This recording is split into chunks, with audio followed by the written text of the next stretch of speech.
Добрый день, уважаемые коллеги, участники проекта «Молодые педагоги».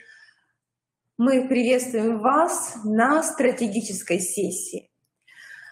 Нам очень важно, что ежеквартально мы проводим с вами профессиональные встречи, но которые сегодня перерастают уже в новый формат.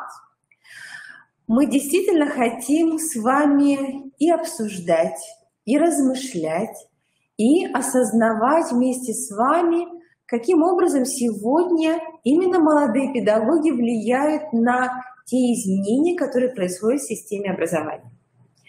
И в этой связи на основе наших профессиональных задач, которые именно мы вместе с вами определили, мы решили ежеквартально проводить стратегические сессии. И вот такие ежеквартальные встречи для нас очень важны, потому что мы определяем для нас очень важные темы. Темы, которые связаны, конечно, с профессиональным развитием. И сегодня, уважаемые коллеги, мы считаем, что наша сессия, она является для нас стратегической, потому что мы впервые с вами размышляем о компетенциях 4К. И, конечно, очень важно, что данные компетенции сегодня формируются не только у наших обучающихся, но и у каждого педагога. И в рамках нашей сессии у нас выстроена программа, которая позволяет нам действительно рассмотреть 4К компетенции с разных профессиональных позиций. Уважаемые коллеги, мы с вами работаем в течение 1,5 часов. У нас будет возможность задавать нашим спикерам вопросы. И самое важное, чтобы у вас была возможность и в дальнейшем обсуждать все те информационные потоки, которые мы сегодня с вами определили как основание для сессии в своих коллективах. Мы хотим с вами поделиться, что для нас было очень важно принять участие в профессиональном событии, которое проходило на уровне Воркуты. Молодые педагоги Воркуты и других муниципальных образований участвовали в педагогической конференции, которая была посвящена очень многим профессиональным задачам, которые стоят сегодня перед системой образования. Очень важно, что инициаторами данной конференции были молодые педагоги, которые работают в профсоюзе работников народного образования Республики Коми. И мы понимаем, что сегодня именно наше сообщество, оно действительно в разных муниципалитетах находится на разных стадиях развития. В этой связи, уважаемые коллеги, у нас к вам предложение. Мы просим, когда вы получаете от нас информацию, потому что вы были участниками многих наших уже событий, обязательно направляйте эту информацию своим коллегам, своим друзьям, своим профессиональным партнерам. Потому что именно от того, сколько участников будет в рамках наших сессий, других событий, именно от этого и зависит наш результат.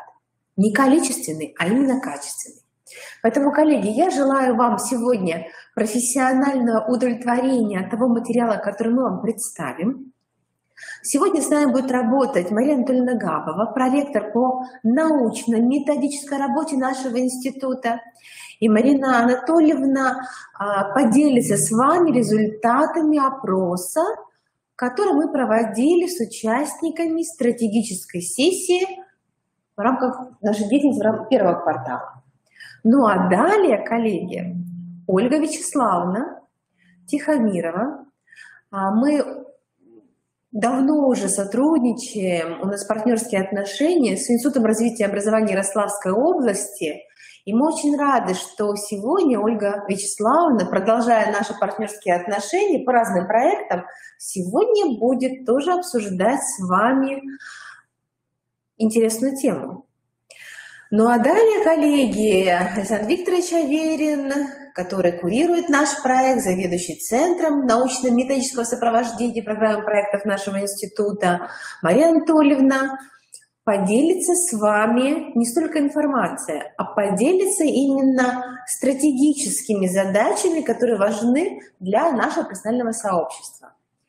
А именно мы будем говорить о методических решениях для педагогов.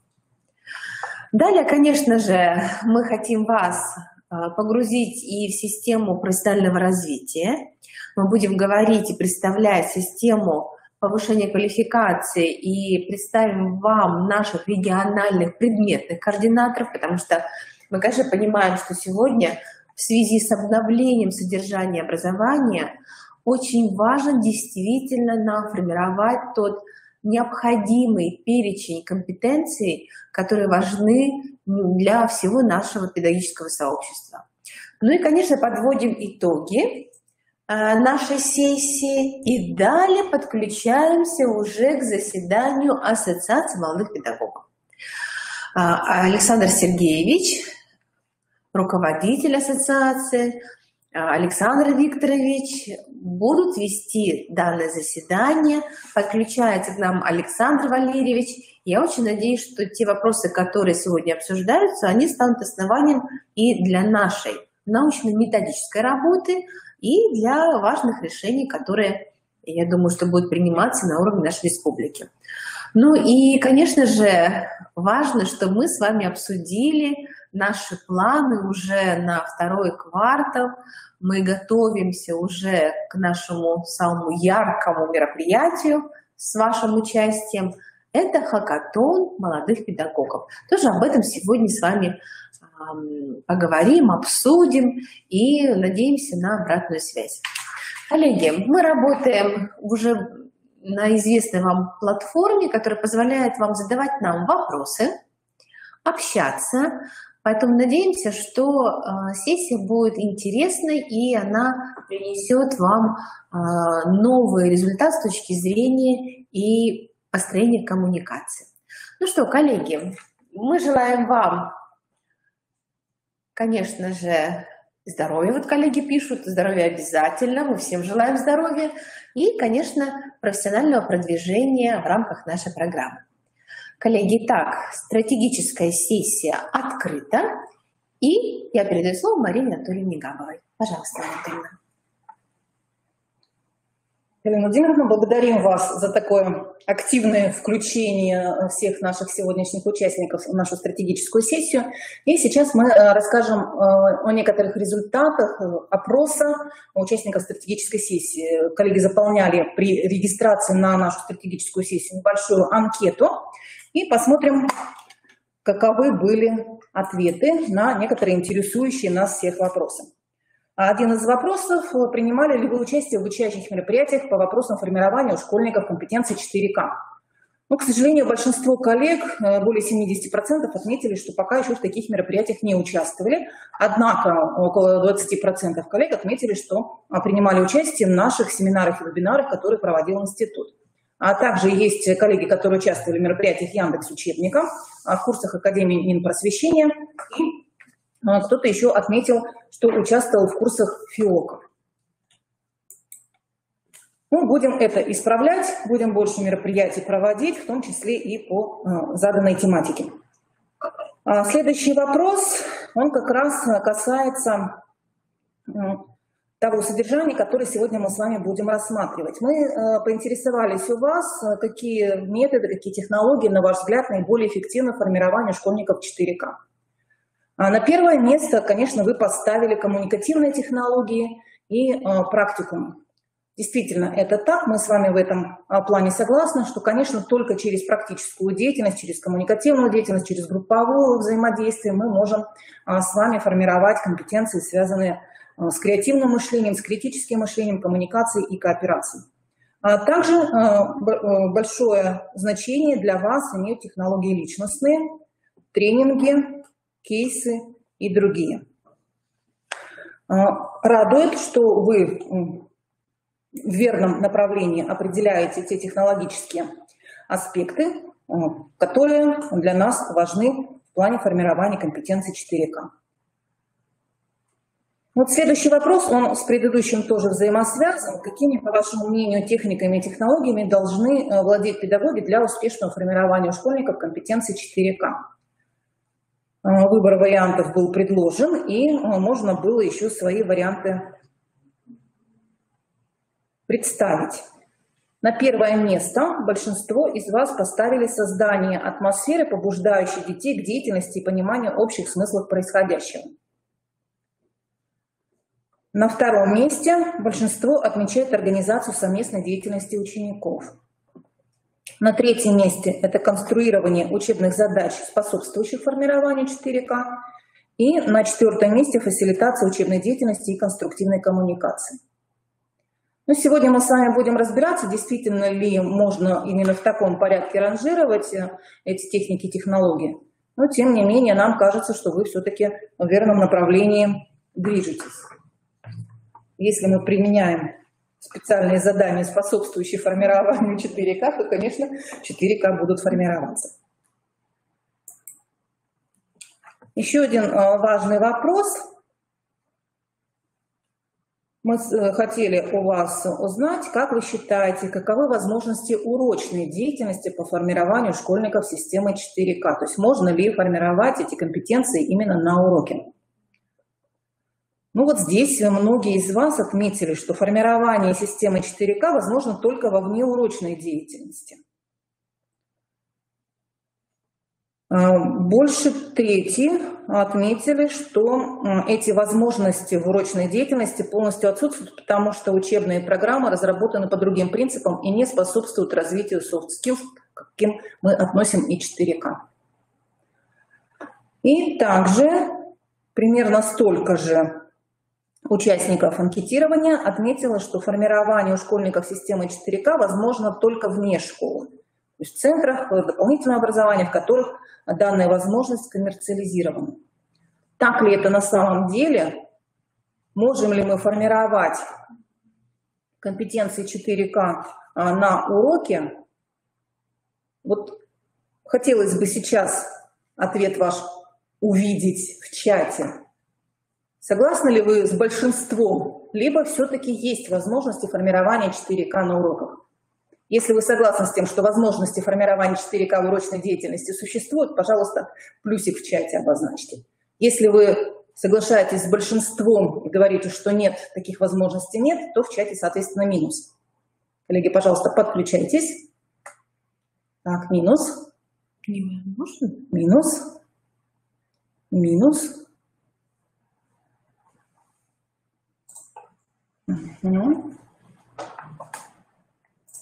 А если среди нас... Так, вот, появился у нас плюсик. То есть все-таки есть возможности. Вот Илья Андреевич отмечает, что и возможно, и невозможно. Коллеги, Илья Андреевич, отметьте ваш предмет, учебный предмет или предметную область. История обществознания. Спасибо. Так, еще вот коллега Жиргалбек. Отметьте предметную область. Да. Обозначьте тоже свою предметную область. Нам даже интересно. Или, может быть, вы считаете, что возможно на таких-то уроках? Да, может быть. Может быть, не ваша предметная область, но вы считаете, что в другой предметной области это возможно. Зависит от учителя. Вот Кристина Канева нам отмечает. Возможно. Так, еще какое мнение? У нас сейчас с вами уже 39 человек. Пожалуйста, активнее подключайтесь. Итак, плюс возможно формировать 4К на уроке, минус это принципиально невозможно, возможно только дополнительным образованием. Так, ну хорошо. Ну даже вот те, кто ответил, да, примерно поровну у нас ответы поделились. Кто-то считает, что да, возможно, кто-то считает, что нет, невозможно. Будем сегодня искать ответ на этот вопрос, действительно ли есть такая возможность на уроке формировать 4К или такой возможности не существует. Коллеги, у нас подходит время для подключения Ольги Вячеславовны. Ольга Вячеславовна, вы с нами? Ольга Вячеславовна, Республика Коми вас приветствует, можете подключаться. Я думаю, что уже после выступления Ольги Вячеславовны ваше мнение может измениться. Надеемся на это. Ольга Вячеславовна. Ольга Вячеславовна, добрый день. Здравствуйте, уважаемые коллеги. Галина Владимировна, очень рада вас всех видеть. Вы меня хорошо слышите, видите? Очень хорошо, как всегда, в вашей прекрасной студии, в вашем стиле. Мы очень рады. С нами сегодня молодые педагоги. У нас будет возможность далее использовать и нашу запись, поэтому более 300 молодых педагогов будут подключаться к данной сессии. Ольга Вячеславовна, вам слово. Спасибо, что согласились. Тема очень интересная. Вы видите, что наши молодые педагоги пока в сомнениях. Но я думаю, что эти сомнения вы сегодня постараетесь видоизменить уже в уверенность, что можно и нужно в рамках учебного предмета формировать 4К компетенции. 4К. Да, спасибо. Да, на самом деле, коллеги, конечно же, можно, есть свет в конце тоннеля, и я приветствую вот Кристину, Евгению, которые написали, что зависит от педагога. А вот, собственно, как педагогу стать таким вот человеком, который сможет на уроке, во внеурочной деятельности, в любом взаимодействии с ребенком формировать компетентности будущего, вот про это мы сегодня и поговорим. Ну, сначала, да, немножечко о себе, о моих как бы таких вот небольших достижениях, которые относятся к теме разговора. Я являюсь тренером программы по развитию личностного потенциала благотворительного фонда Сбербанка «Вклад в будущее», который давно как бы прорабатывает уже вот эту тему формирования 4К, и многие идеи, да, как бы, конечно же, мы отрабатываем на практике. Но на самом деле мое главное достижение, которым хотела бы я с вами поделиться, это мой сын, который заканчивает университет, и, естественно, я такое мероприятие, как Сейшн молодых, не могла пропустить, поскольку мне очень близки сейчас ваши искания, творческие искания, профессиональные, вот этот вот поиск и профессиональное становление. Ну и давайте посмотрим, почему мы вообще говорим про то, что учитель должен быть каким-то другим. Да, и мы выходим, конечно, на то, что мир вокруг меняется, меняются те задачи и, самое главное, результаты, которые ждут от образования, да, ждет государство, ждет личность, ждет общество, да, и мы выходим вот собственно, на эти компетентности будущего, которые были определены с помощью 20-летнего исследования. Но встает вопрос, обладание, да, вот этими компетентностями, оно действительно позволяет человеку быть успешным?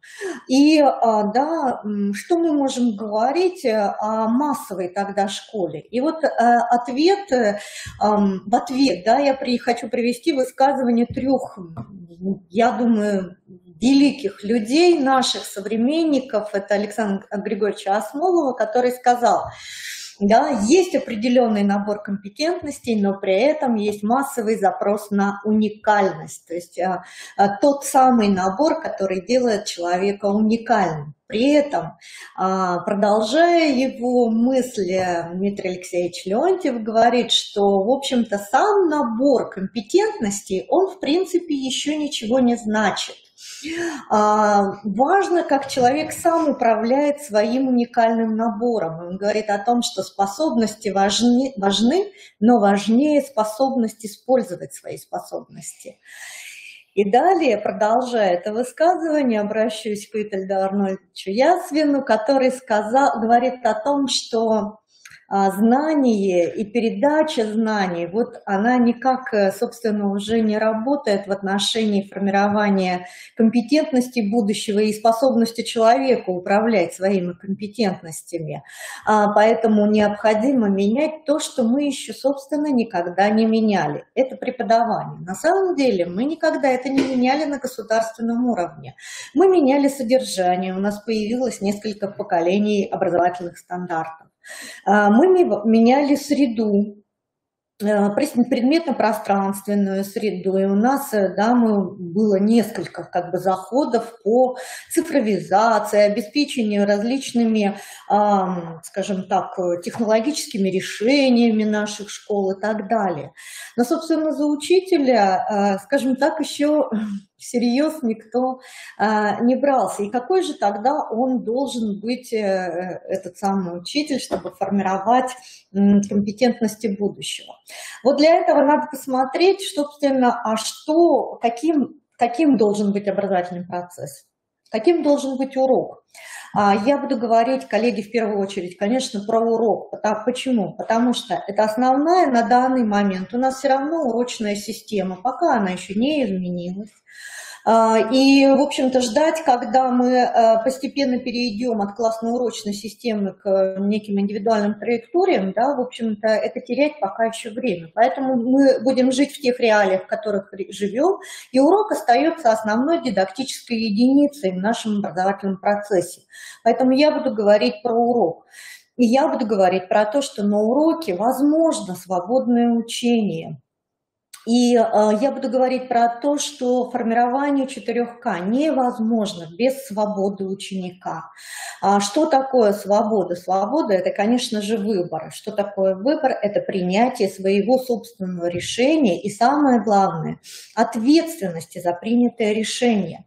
В общем-то, вот для чего мы и формируем те или иные компетентности. Если мы говорим про критическое мышление, то, конечно же, это как раз-таки то, что запускает вот этот процесс выбора. И запускает его встречи с противоречием, проблемная ситуация и, самое главное, радость от этой встречи.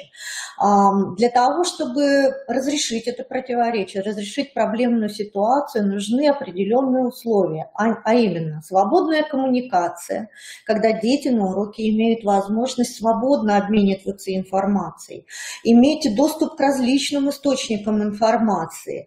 И, в общем-то, да, довольно странно, когда мы начинаем запрещать детям пользоваться гаджетами, надо просто эту энергию в мирное русло. Конечно же, невозможна коммуникация без конструктивной кооперации, когда у детей есть возможность свободно действовать вместе, совместная деятельность. Но при этом очень важно, чтобы дети понимали, для чего они объединяются в группу.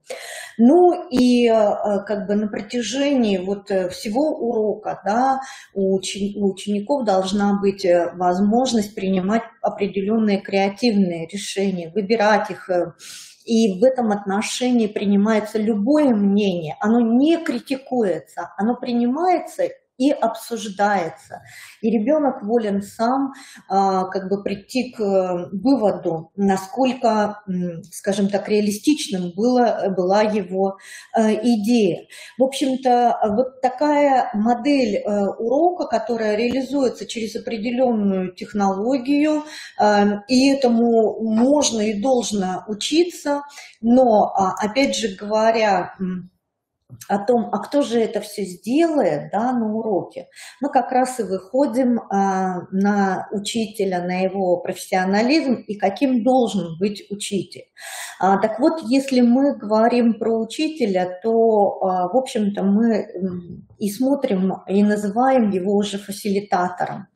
Фасилитатором, то есть человеком, который создает удобство для самостоятельности, для выбора, который позволяет высвободить любознательность, позволяет проявить ребенку себя, действовать сообразно своим интересам. И здесь, конечно же, наша настольная книга, и если вы еще к ней не обращались, очень рекомендую, это книга Карла Роджерса «Свобода учиться». И он нам говорит, Карл Роджерс, что кто такой фасилитатор? Фасилитатор – это в первую очередь человек подлинный.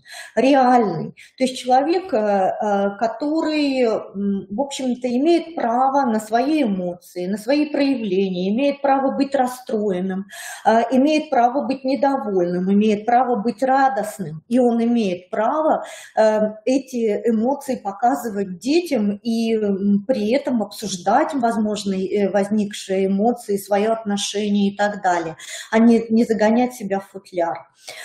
Еще одно – это, конечно же, безоговорочное доверие ребенку, вера в его способности. Вот все международные исследования, и в частности, да, большое исследование Джона Хэтти, про которое вы наверняка знаете, говорят о том, что самым главным, что влияет на успешность ребенка и на образовательную результативность, является не среда школы.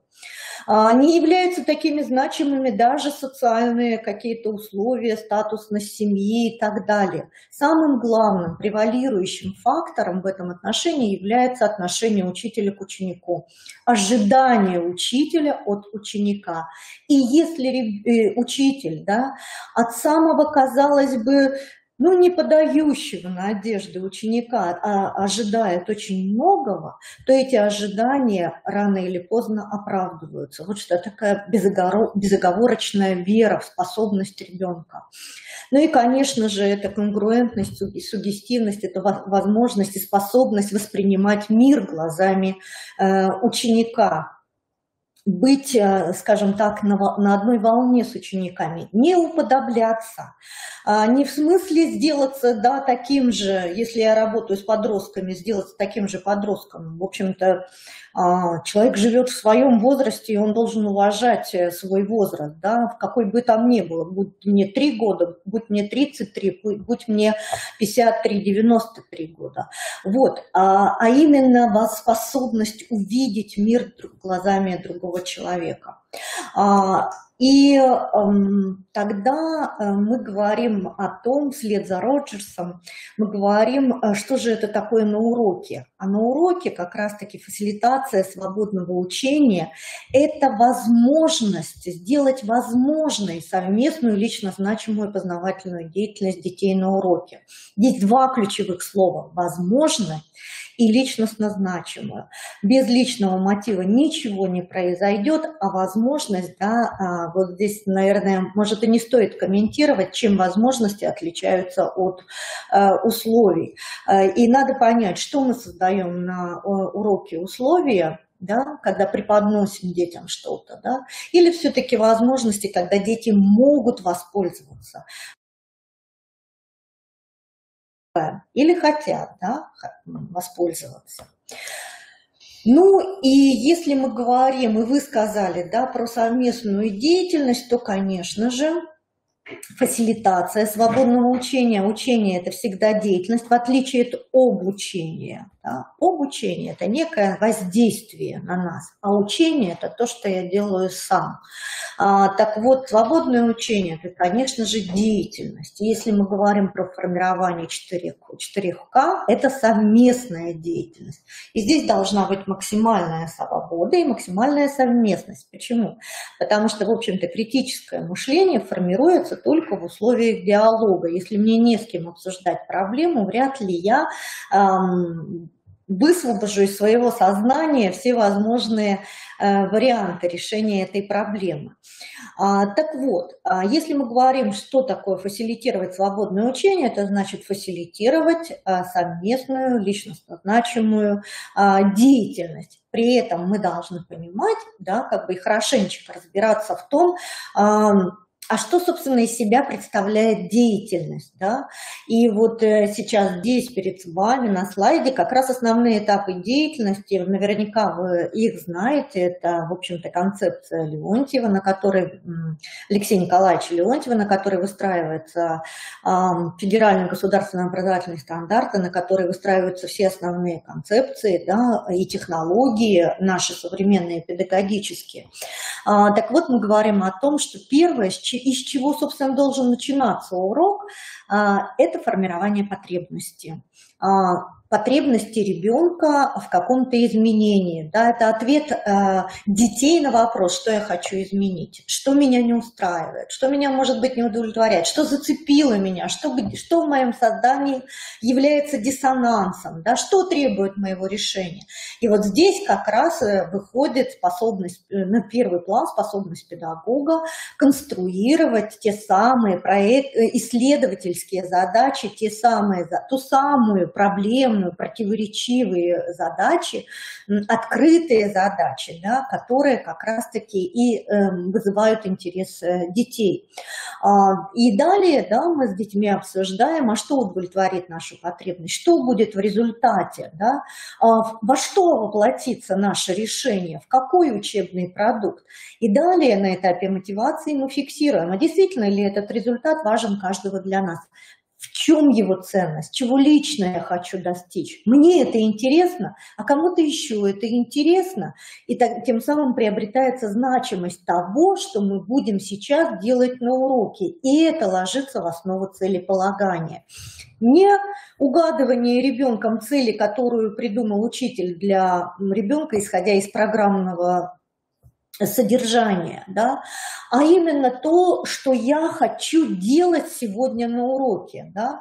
Поэтому и цель ученика может звучать так: я хочу сегодня составить для себя шпаргалку для того, чтобы подготовиться к контрольной работе. Это его цель, личностно значимая, и он имеет право ей заниматься на этом уроке, но при этом перелопатив огромное количество учебного материала. Опять же, да, далее после целеполагания мы совместно решаем, что и как мне надо делать. Планируем, фиксируем план. И чем младше дети, конечно, тем важнее фиксация плана, потому что на этапе действия мы всегда переходим далее к тому, а правильно ли мы действуем, а соответствуют ли наши действия плану, успеваем ли мы сделать то, что планируем, получается ли у нас. Ну и далее, конечно же, очень важно представление результата и самооценивание, и взаимооценивание, и самое главное, удовлетворенность, оценивание удовлетворенности. Нас устраивает этот результат. Это, собственно, то, что мы хотели. Вот в этом как бы и есть максимальная свобода, когда детям предоставляется возможность принимать решения на каждом этапе учебной деятельности. Когда они вольны сделать выбор, да, потому что эти вопросы, ответы на эти вопросы, это, в общем-то, и есть тот выбор, который осуществляется ребенком индивидуально или совместно с другими. Что препятствует становлению фасилитатора? Да, что мешает учителю организовать вот такую деятельность на уроке? Есть ряд профессиональных дефицитов. В общем-то, мы их выделили, исходя из очень масштабных исследований в течение многих лет.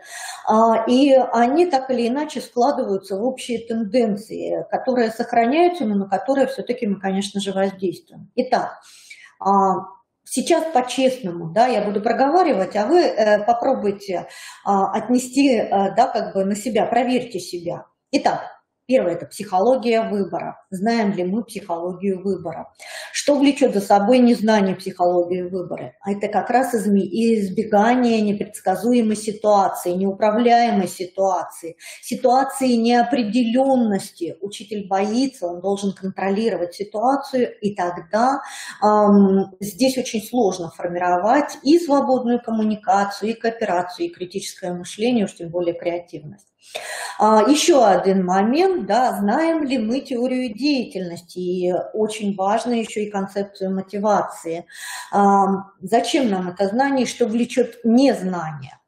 Незнание влечет за собой, что мы, как правило, используем на уроке в построении учебной деятельности, в стимулировании учебной деятельности внешнюю контролируемую мотивацию. Мы воздействуем на внешнюю контролируемую мотивацию. Из чего она состоит?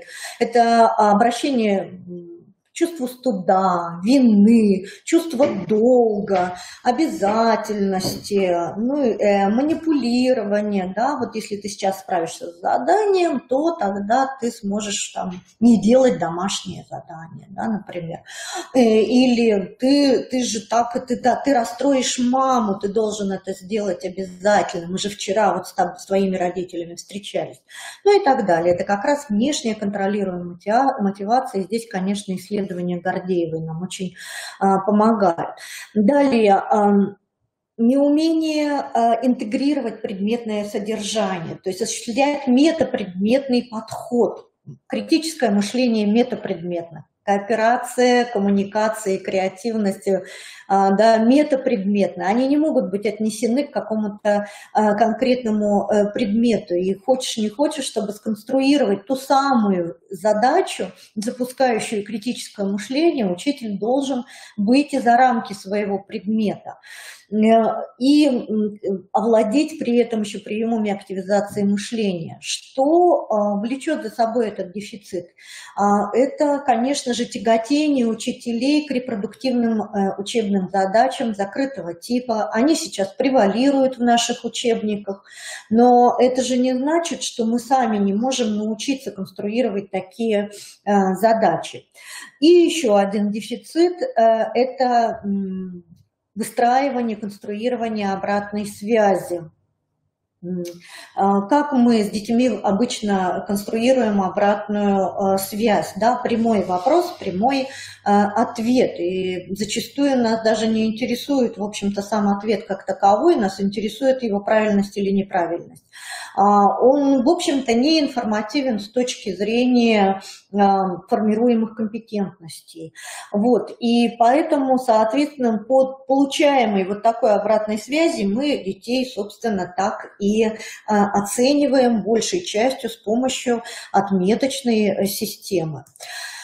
Что с этим всем делать? Что с этим всем делать? В общем-то, этому можно научиться, этому надо тренироваться, да, и как бы есть несколько содержательных вещей, несколько концепций, с которыми можно познакомиться, ну и дальше уже, в общем-то, тренировать в себе мастера.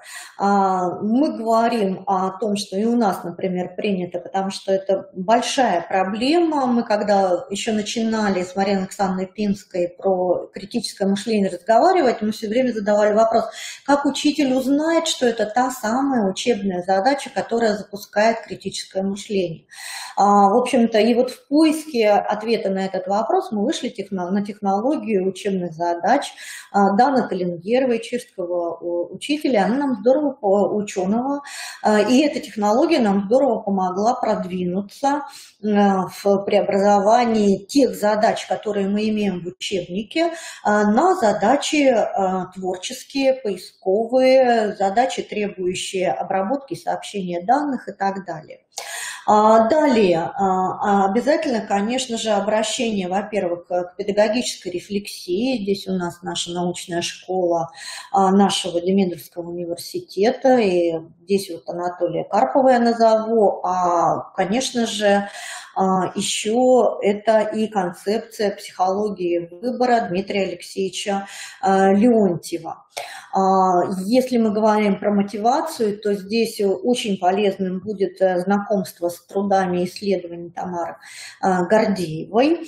Ну и мастерская формирующего оценивания. В общем-то, здесь мы тоже достаточно, скажем так, нарастили большой опыт с помощью, опять же, да, в сотрудничестве с Высшей школой экономики. И у нас очень достаточно большое количество программ по формирующему оцениванию. Вот. И опять же, здесь важно понимать, что учитель может отпустить любую ситуацию, в том числе и ситуацию оценивания, передать эти полномочия детям. Вот, это то, как можно учиться, то есть это то основное направление дополнительного профессионального образования, которое может стать вашим самообразованием, вашим неформальным образованием, то есть лечь в основу ваших встреч творческих, может быть, лечь в основу повышения квалификации.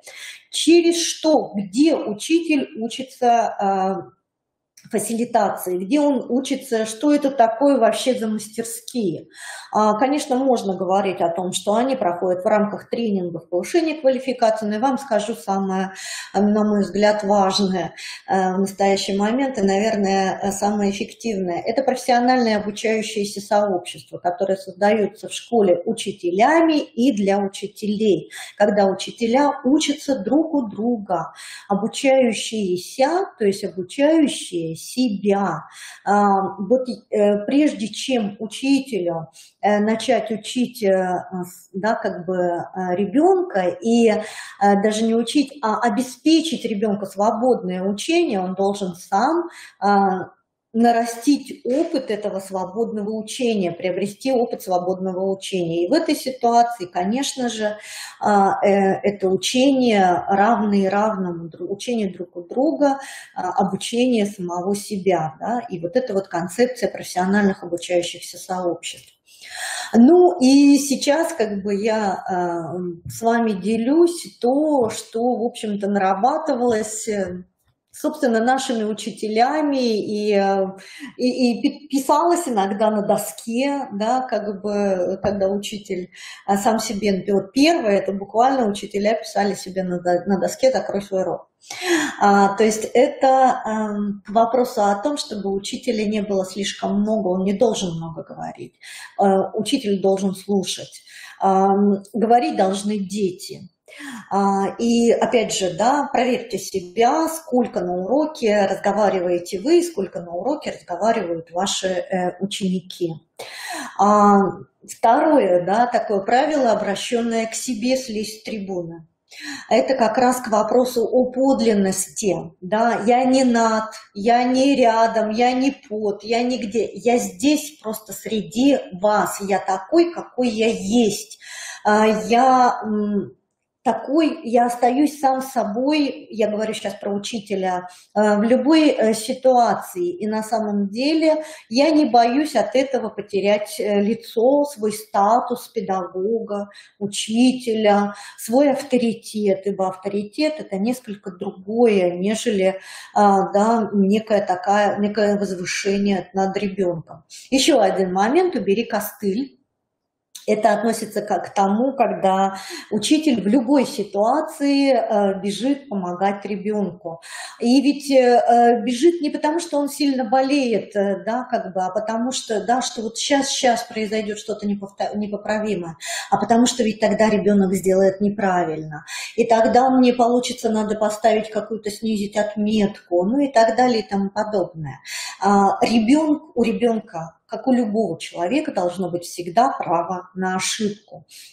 Люди учатся на ошибках, и люди учатся на своих ошибках. Поэтому опыт ошибки – это, наверное, самый бесценный опыт свободного учения. Ошибка, которая не карается, за которую не снижается отметка, а ошибка, которая восхваляется, которой мы радуемся для того, чтобы как возможности поработать над собой и да, возможности научиться на этом опыте. Еще один момент – это из темы эмоционального интеллекта «Включи уши жирафа». Когда я слушаю не с точки зрения наносимой мне какой-то обиды, агрессии или так далее, а с точки зрения, а что человек мне хочет сказать. Он выражает свою потребность, он не хочет меня обидеть или направить агрессию против меня, он так выражает свою потребность. И здесь, да, очень часто обсуждаю с учителями, вот ребенок сидит на уроке, стучит линейкой по столу, стучит и стучит, раздражает. Остановись и сначала закрой свой рот, да, не пытайся быстро и сказать, прекрати это делать. Это первая реакция, да. А пойми, а почему меня это раздражает? То есть ребенок, возможно, этим самым сообщает о желании привлечь к себе внимание или что-то еще другое, да, и не надо жалеть на это учебное время, на такие остановки, ибо это, наверное, более важные вещи, чем решенные или нерешенные примеры из учебника. Еще один момент: сними свою мантию. Это как раз к тому, что учитель перестает быть единственным и неповторимым носителем знания, носителем академического знания, потому что знания сейчас равно, технологии очень быстро развиваются, и знания также быстро начинают устаревать. Приходит новое знание, и, в общем-то, никто не сказал, что я могу знать все и еще знать лучше детей. Но и дело даже не в этом, а дело в том, что если мы хотим фасилитировать свободное учение, то мы его фасилитируем с помощью вопросов. И вопросов не таких, которые я контролирую, я задаю и говорю, задаю этот вопрос и знаю ответ. И очень странно, что тогда задавать этот вопрос. Да? Мы же в жизни так не делаем, мы не подходим к человеку, к взрослому, да, и не спрашиваем его о том, о чем мы знаем, да, знаем этот ответ. Мы спрашиваем то, что не знаем, да, как бы что-то хотим уточнить. И вот эта подлинность фасилитатора как раз заключается еще и в том, что я спрашиваю ровно то, что я хочу узнать, то, чего я не знаю. Поэтому лучший вопрос – это тот, на который учитель не знает ответ. Ну и в продолжение сними мантию судьи. Это уже относится к формирующему оцениванию, когда вместо отметки как справедливого приговора, какой бы она справедливой ни была, по каким бы прямо обсужденным критериям она не была выставлена, у ребенка должен быть всегда шанс получить более высокую отметку. Этот шанс дает балл за прогресс, балл за прирост, за то, что я сегодня сделал ошибок в диктанте на 2 штуки меньше. Я их все равно сделал 20, а не 22, но я получу балл за то, что я их сделал меньше. И вот это дает шанс. И еще один момент, прихваченный нами, да, из зарубежной уже практики, это слово «пока нет». Слово, которое тоже дает шанс. Да? То есть пока нет, но это значит, что завтра, возможно, да. Ну и завершая, да, свое выступление, мне бы хотелось обратиться к великому Бернарду Шоу, который сказал о том, что научить человека чему-нибудь можно только тогда, когда личность учащегося священна. Какие бы компетентности мы не формировали, какие бы способности не хотели бы вырастить в детях до тех пор, пока мы не примем, что ученик, в общем-то, он священен и уникален просто потому, что он есть, как каждый из нас. Вот до тех пор мы так и будем находиться в роли учителя. Ну и, конечно же, что бы мне еще хотелось отметить, вот эти слова, они относятся не только к нашим ученикам, в смысле детям, они относятся и к нашим взрослым ученикам. И поэтому для нас, людей, которые работают со взрослыми учениками, для специалистов, в общем-то, дополнительного профессионального образования, основополагающим как раз-таки является, да, скажем так, это не лозунг, да, но слова, взятые у Карла Роджерса про свободу учиться, мы продолжили: свободу учиться учителю. И, в общем-то, всячески мы стараемся вот это делать, потому что у учителя должна быть ровно такая же учебная среда свободного учения. Поэтому как бы у нас создан тьюторский центр, который, в общем-то, предназначен как раз-таки для сопровождения вот этой свободы учиться, для сопровождения индивидуализации, персонализации в образовании. И я желаю вам, дорогие молодые коллеги, в общем-то, обрести эту свободу своего учения для того, чтобы потом передать этот опыт своим ученикам, детям, с которыми вы работаете. Спасибо за внимание, и я извиняюсь, если я перебрала время. Я так увлеклась, что не следила за таймингом. Ольга Вячеславовна, мы вас благодарим. Вы как раз уложились в отведенное для вас время и смогли представить вот именно те подходы, которые позволят нашим молодым коллегам, наверное, все-таки изменить свое первоначальное мнение, которое они в анкетировании высказали, о том, что невозможно на уроке формировать компетенции 4К. На самом деле возможно все, да? Если правильно создавать возможности, да, а не только создавать условия. И, конечно, важный аспект – это свобода не только ребенка на уроке, но и свобода учителя, самовыражения, да, в выборе тех технологий, которые он может использовать в образовательной практике. И, как вы верно сказали, это свобода учителя в его дальнейшем профессиональном развитии. Большое спасибо, коллеги. Если у вас есть вопросы, вы можете обозначить их в чате, можете обозначить во вкладочке «Вопросы». Ольга Вячеславовна с удовольствием на них ответит.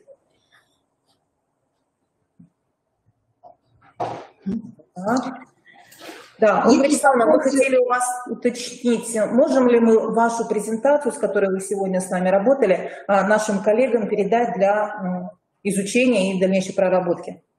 Да, конечно, и я хочу сказать, вопросы могут возникнуть потом, когда что-то, может быть, придут какие-то мысли, я всегда как бы готова, мои координаты в презентации есть, можно писать на электронную почту, и я с удовольствием буду с вами общаться, да, единственное, что сделайте пометку, да, что вы участники сегодняшнего мероприятия, и у вас возникли определенные вопросы и размышления. Всего доброго и спасибо за то, что я смогла участвовать и разговаривать сегодня с вами. Спасибо, Ольга Вячеславовна. Всего доброго. Уважаемые друзья, мы продолжаем нашу встречу. Мы остановились с вами на определенных результатах опроса, и действительно одним из показателей как раз выступило то, что низкий процент, так скажем, участвующих в опросе отметили именно фасилитационную роль учителя, педагога в целом в этом процессе. Но я думаю, что Ольга Вячеславовна как раз в этом отношении раскрыла возможности как раз осуществления педагогом именно подобного рода деятельности для того, чтобы изменить саму образовательную ситуацию и создать необходимые условия для формирования 4К компетенций. А мы с вами продолжим, и я хочу сейчас передать слово Марине Анатольевне. И для начала мы вернемся, наверное, все-таки начнем с предпосылок. Вернемся, наверное, к характеристикам. Да, вернемся к характеристике компетенции 4К, потому что мы видим, что, наверное, не все коллеги еще пока понимают, что закладывается, да, именно в эти компетенции. И продолжим мы нашу презентацию. Так, что же включают компетенции 4К? Ольга Вячеславовна нам представила некоторые взгляды представителей, в том числе Высшей школы экономики, на то, как работать с этими компетенциями. Прежде всего, это креативность, да, которая включает любознательность, интерес к окружающему, поиск ответов, воображение, сопротивление преждевременному завершению. Это критическое мышление, да, которое включает в себя 3 компонента: аналитический, синтетический и общий компонент. И это коммуникация и кооперация, которую иногда объединяют, потому что действительно одно без другого невозможно. Сюда входит оценка и анализ взаимодействия, командная работа и умение осуществлять диалог. Если мы с вами говорим о творческом или креативном мышлении, то здесь мы понимаем прежде всего способность продуктивно участвовать в процессе выработки, оценки и совершенствования идей, которые направлены на получение инновационных и эффективных решений или нового знания или эффективного выражения воображения. И вот здесь представлены основные критерии творческого креативного мышления. Это беглость, способность видеть суть проблемы, это оригинальность, это способность сопротивляться стереотипам и гибкость. В свою очередь, критическое мышление, да, в отличие от креативного, это способность человека ставить под сомнение ту информацию, которая к нему поступает, свои собственные убеждения. Когда человек мыслит критически, он оценивает и анализирует полученные данные и с легкостью определяет то самое важное, а на второстепенное уже не рассеивает свое внимание и тем самым может обосновать свою точку зрения. То есть мы можем сказать, что критическое мышление – это наша с вами способность к упорядочиванию, категоризации, выбору, сравнению и противопоставлению. В свою очередь, коммуникация связана с развитием коммуникативной компетентности. Наши с вами способности выражать, интерпретировать мысли, чувства, факты в устной форме либо в письменной форме и эффективно коммуницировать в различных социальных и культурных контекстах. И коммуникация предполагает гибкость и способность искать компромиссы, проявлять эмпатию, умение слушать и слышать и умение излагать четко свои мысли. Эффективное взаимодействие с другими людьми, эффективная работа в различных командах – это составляющая суть кооперации, как умение и готовность обращаться за помощью, выслушивать чужое мнение, соглашаться с ним, даже в том случае, если оно не совпадает с нашим собственным мнением.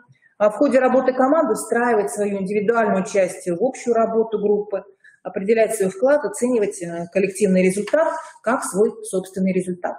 Вот мы с вами напомнили, в чем заключается сущность каждой из компетенций, составляющих 4К. И теперь возвращаемся опять к нашему вопросу. Итак, можно ли формировать компетенции 4К на уроке? Коллеги, возможность в чате дать ответ на этот вопрос.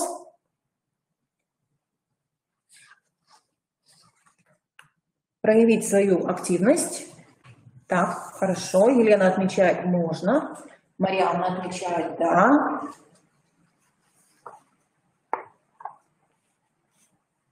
Угу. Ксения. Татьяна. А если кто-то из коллег, кто остался при своем предыдущем мнении, считает, что это невозможно?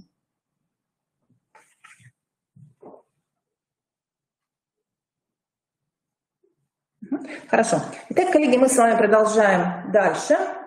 И я бы хотела сейчас, наверное, передать, прежде чем мы непосредственно к урокам перейдем, слово Александру Викторовичу. Он нам расскажет о том, каковы же предпосылки компетенции 4К. Методическое сопровождение.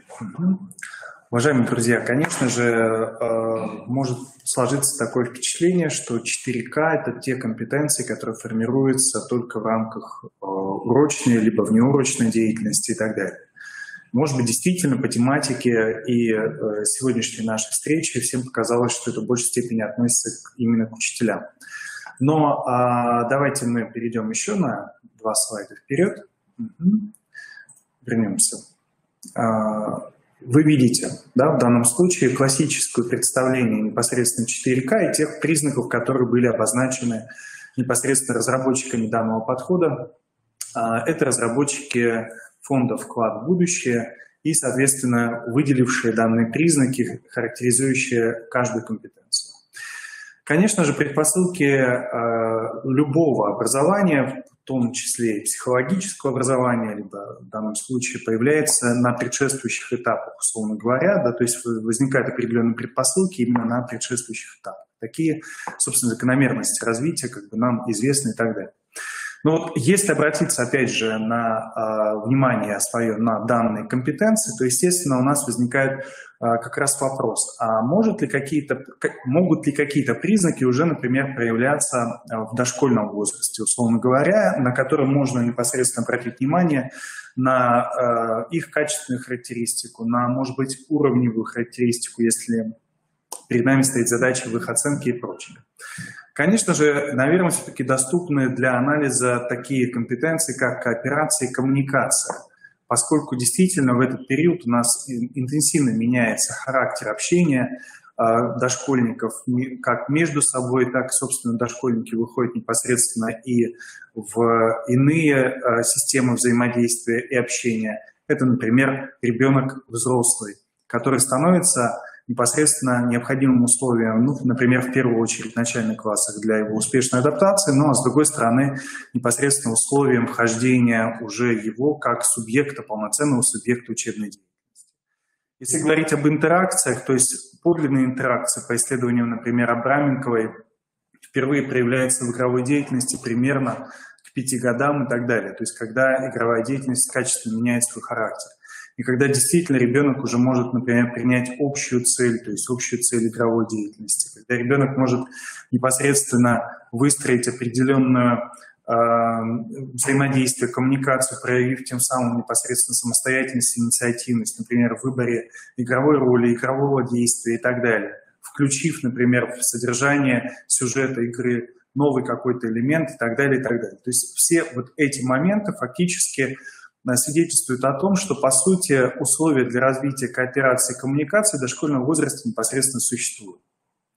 Если говорить о креативности, то посмотрите, пожалуйста, да, участники, так скажем, разработчики этого подхода отмечают, что в качестве основных признаков это может быть проявление любознательности, создание идей, развитие предложенных идей. Действительно, любознательность ребенка проявляется достаточно с более ранних лет, так скажем, да, проявляющаяся в его познавательной активности, к ситуации общения, к предметам, которые его окружают непосредственно, ну и в дошкольном возрасте в том числе.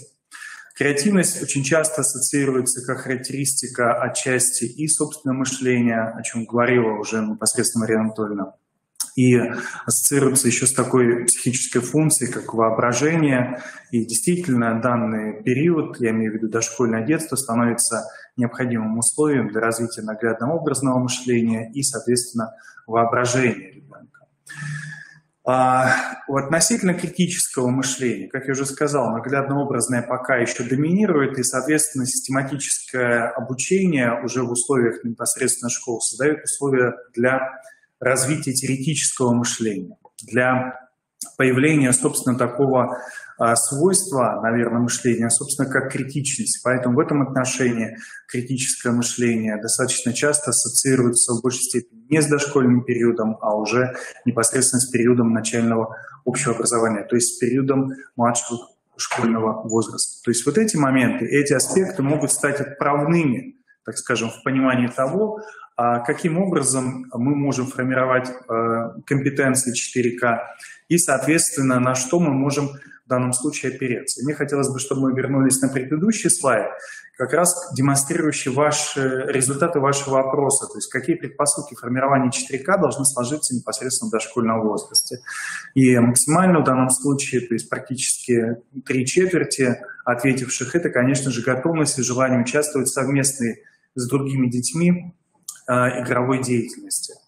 Действительно, взаимодействие со сверстником представляет возможность непосредственно организации сотрудничества, определенной кооперации в системе ребенок-ребенок и так далее. Но в меньшей степени я хотел бы обратить ваше внимание, но при важности данного фактора, это, конечно же, умение общаться не только со сверстниками, но и со взрослыми.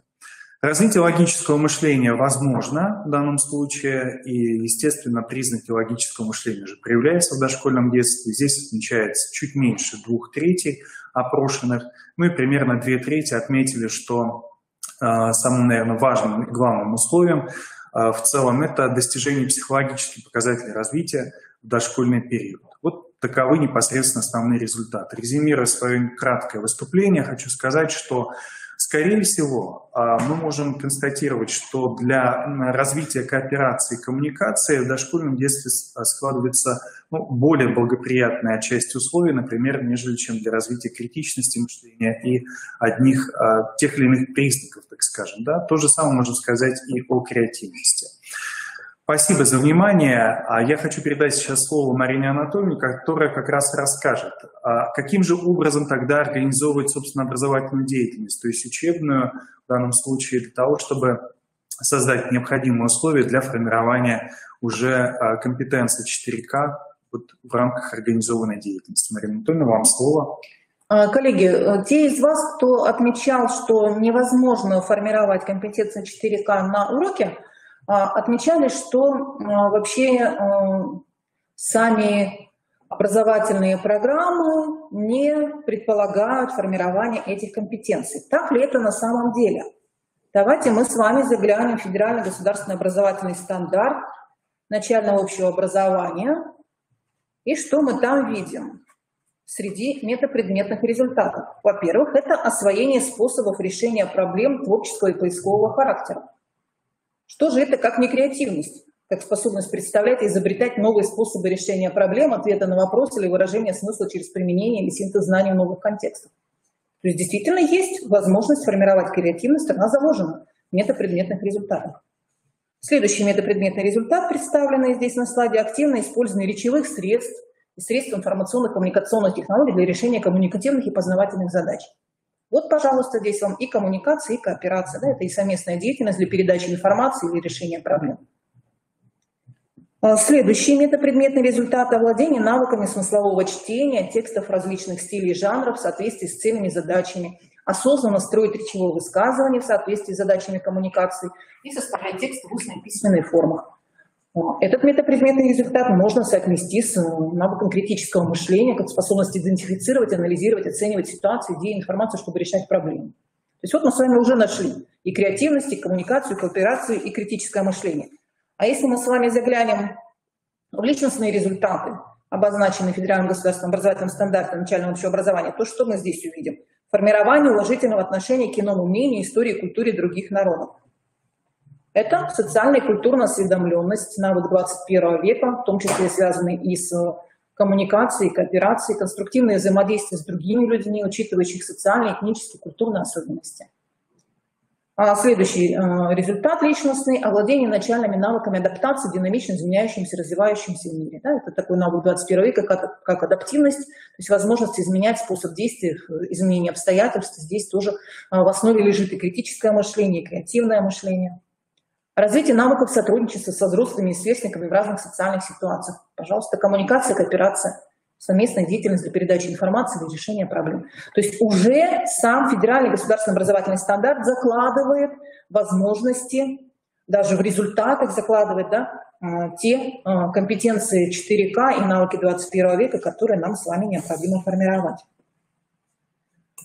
Ольга Вячеславовна нам говорила о том, что компетенции 4К, они формируются в различных образовательных ситуациях и учебных задачах.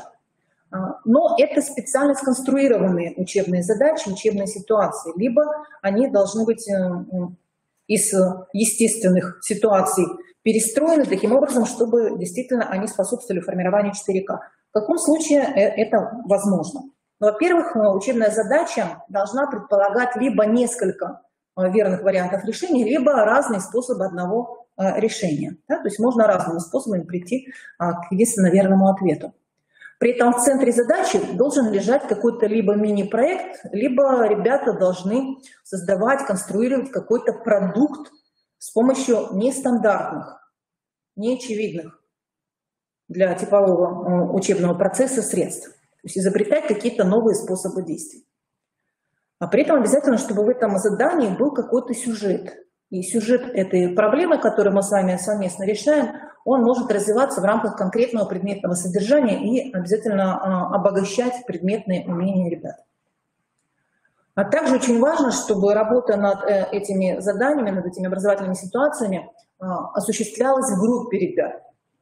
При этом, чтобы была возможность у них выделить отдельные подзадачи для автономной работы, либо для парной работы. И очень важно, да, чтобы вы предусмотрели, чтобы ребята могли сами внутри группы роли распределять. Также такое задание должно требовать самостоятельного поиска информации в различных источниках и ее применения. Если мы с вами берем задачу на каком-то конкретном предметном содержании по определенному предмету, то она должна включать в себя возможности поиска и использования информации из других учебных предметов, да, то есть быть такой межпредметной задачей. Ну и, конечно, мы должны учитывать возможности детей с разным уровнем академической подготовки, для того, чтобы все они могли включаться в разрешение этих учебных задач. Лукас разработал принципы, которые помогут нам с вами разработать задания для креативного урока. Ну, во-первых, да, такое задание оно должно позволять наблюдать, оценивать те навыки, которые формируются у детей, делать их видимыми. То То есть мы с вами должны иметь возможность отслеживать, да, проявление этих навыков непосредственно в деятельности детей. При этом очень важно, чтобы у ребят была возможность стать соразработчиками этого задания, да, то есть чтобы они могли развивать, чтобы они могли дополнять задания. То есть обязательно, когда мы с вами, допустим, решаем арифметическую задачу, да, есть такой этап после решения задачи работа над решенной задачей, да, ее видоизменение, ее трансформация, и здесь мы выходим уже на какие-то другие результаты. То есть вот такая возможность развивать и дополнять задания, она должна ребятам быть предоставлена. Такое задание, оно, как подчеркивала Ольга Вячеславовна, дает учителю возможность проводить формирующее оценивание. При этом мы с вами можем использовать самые разные педагогические приемы. Это может быть и проблемное обучение, это могут быть и различные игровые элементы, которые в начальной школе, конечно, в первую очередь будут задействованы. Это и возможности проектирования, и экспериментирования, и организации дискуссий. То есть самые разные технологии, в том числе интерактивные, да, они здесь могут применяться нами для реализации подобных заданий. И такое задание, оно, конечно, стимулирует ребят проявлять свою любознательность, использовать собственный жизненный опыт и, конечно же, сотрудничать. В такой ситуации значительно изменяется роль учителя и ученика. Вот Ольга Вячеславовна нам говорила о том, что ребята в процессе работы над подобными заданиями приобретают свободу, самостоятельность выбора, в том числе и необходимо сказать о том, что ребята могут выступать в роли учителя друг для друга, работая в паре или в группе. Да? А мы с вами, педагоги, выступаем уже в качестве консультантов для таких вот самостоятельно работающих команд и поддерживаем их продуктивную работу.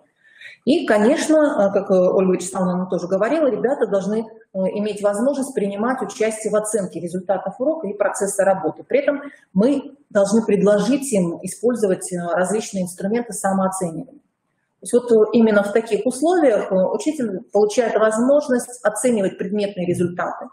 Мы с вами можем отслеживать формирование, развитие и критического мышления, и креативности, и коммуникации, кооперации. И вот такой мониторинг мы можем проводить и на уровне класса в целом, и на уровне каждого конкретного ученика. И именно в таких условиях оценивание будет носить формирующий характер. Каковы же обязательные элементы урока, направленного на формирование компетенций 4К? Ну, прежде всего, это... То есть мы сейчас говорим об элементах, скажем так, описания урока. Первый элемент – это информация для учителя, который проводит урок. Второе – это обязательно должна быть легенда для учеников. Мы с вами говорили, да, на предыдущем слайде, что должен быть какой-то сюжет. Описание проблемной ситуации и связанного проекта, исследования или эксперимента, который ребята будут осуществлять для достижения решения этой проблемной ситуации. Следующий компонент – это заполненная технологическая карта урока. Далее обязателен для ребят лист групповой работы, который будет организовывать работу на уроке и который обеспечит им возможность проявлять и развивать свою учебную самостоятельность. И обязательно это раздаточный материал для учеников. По каким же характеристикам мы с вами можем судить о том, что да, действительно, этот урок направлен на формирование компетенций 4К, в частности, критического и креативного мышления? Во-первых, педагог дает ребятам возможность максимума выбора приемов и способов работы. То, что мы с вами говорили, да, это свобода выбора, возможности, выбора материалов, средств достижения, способов действий. Во-вторых, учебные задачи не содержат в явном виде алгоритмы решения и, как правило, не имеют единственного решения. То есть может быть несколько верных решений. Следующий индикатор: в ходе работы обязательно привлекаются знания из разных областей. Также очень важно, что это групповая работа, и мы с вами поощряем и стимулируем обсуждение. Ну и давайте напоследок посмотрим примеры подобных ситуаций, которые приводят авторы и разработчики данной технологии формирования компетенций 4К на уроках. Для начальной школы ковчег на Марс, окружающий мир, 3 класс. Ребятам предлагается заселить лес, созданный на Марсе, теми животными, которые будут там жить без вмешательства людей. Ну, вот ребята здесь уже демонстрируют свои продукты, как они этот лес видят, они его оформляют. Следующий пример, тоже 3 класс, это уже математика, креативная геометрия периметра и площади. Ребятам предлагалось нарисовать картину из 25 геометрических фигур. Затем было необходимо вычислить площадь картины, чтобы отправить ее в печать, или чтобы была возможность изготовить ее из разных материалов. Да? То есть можно определить площадь каждой фигуры и так далее.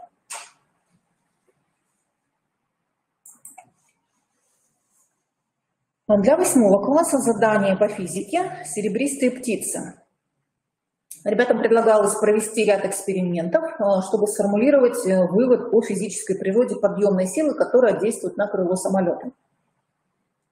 А дальше им было предложено применить полученные знания для того, чтобы обосновать конструкцию антикрыла и спойлера на гоночном автомобиле.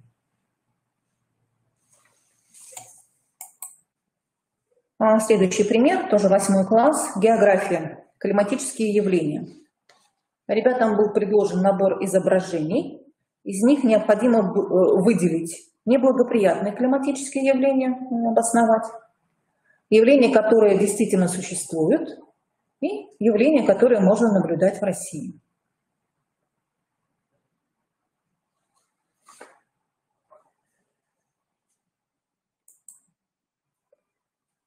И мы с вами понимаем, что для нас очень важно при формировании компетенции 4К иметь возможность отслеживать индивидуальный прогресс ученика. Ну, вот здесь представлен вариант такого оценочного листа, который вы можете использовать на уроке, где вы отмечаете, соответственно, баллами проявления гибкости, самостоятельности и инициативы. То есть 1 балл, да, уровень пассивный, когда ребенок только участвует в обсуждении.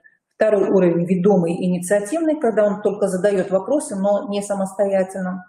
3 уровень инициативный, предлагает самостоятельные идеи. 4 уровень ребенок выступает уже в роли стратега, эксперта, он полностью владеет ситуацией. Да, и мы с вами можем проследить, как ребенок от пассивного уровня может переходить уже на более высокие уровни гибкости, самостоятельности, инициативности мышления. Коллеги, на последнем слайде у нас представлены основные источники, которые были использованы при подготовке к нашему сегодняшнему мероприятию. Но прежде всего, да, это вот компетенции 4К, формирование и оценка на уроке, практические рекомендации. Авторы, составители Пинская и Михайлова. Это пособие издано было в рамках реализации программы Сбербанка «Вклад в будущее». Да, и как раз вот Ольга Вячеславовна, она является одним из апробаторов, наверное, этой программы, да, и реализует у себя в Ярославской области эту программу. Коллеги, есть ли у вас вопросы? Коллеги, еще несколько слов о методическом сопровождении. Александр Михайлович, давайте вернемся на нашу презентацию. Да. И через слайд.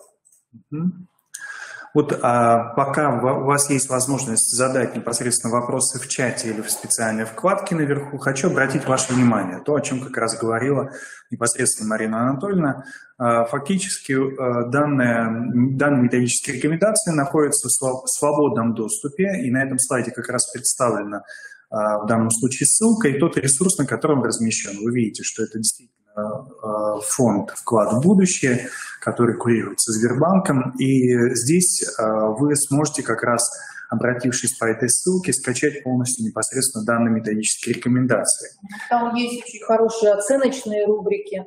Вот об этом мне как раз тоже хотелось сейчас сказать. Вот, можно на следующий слайд.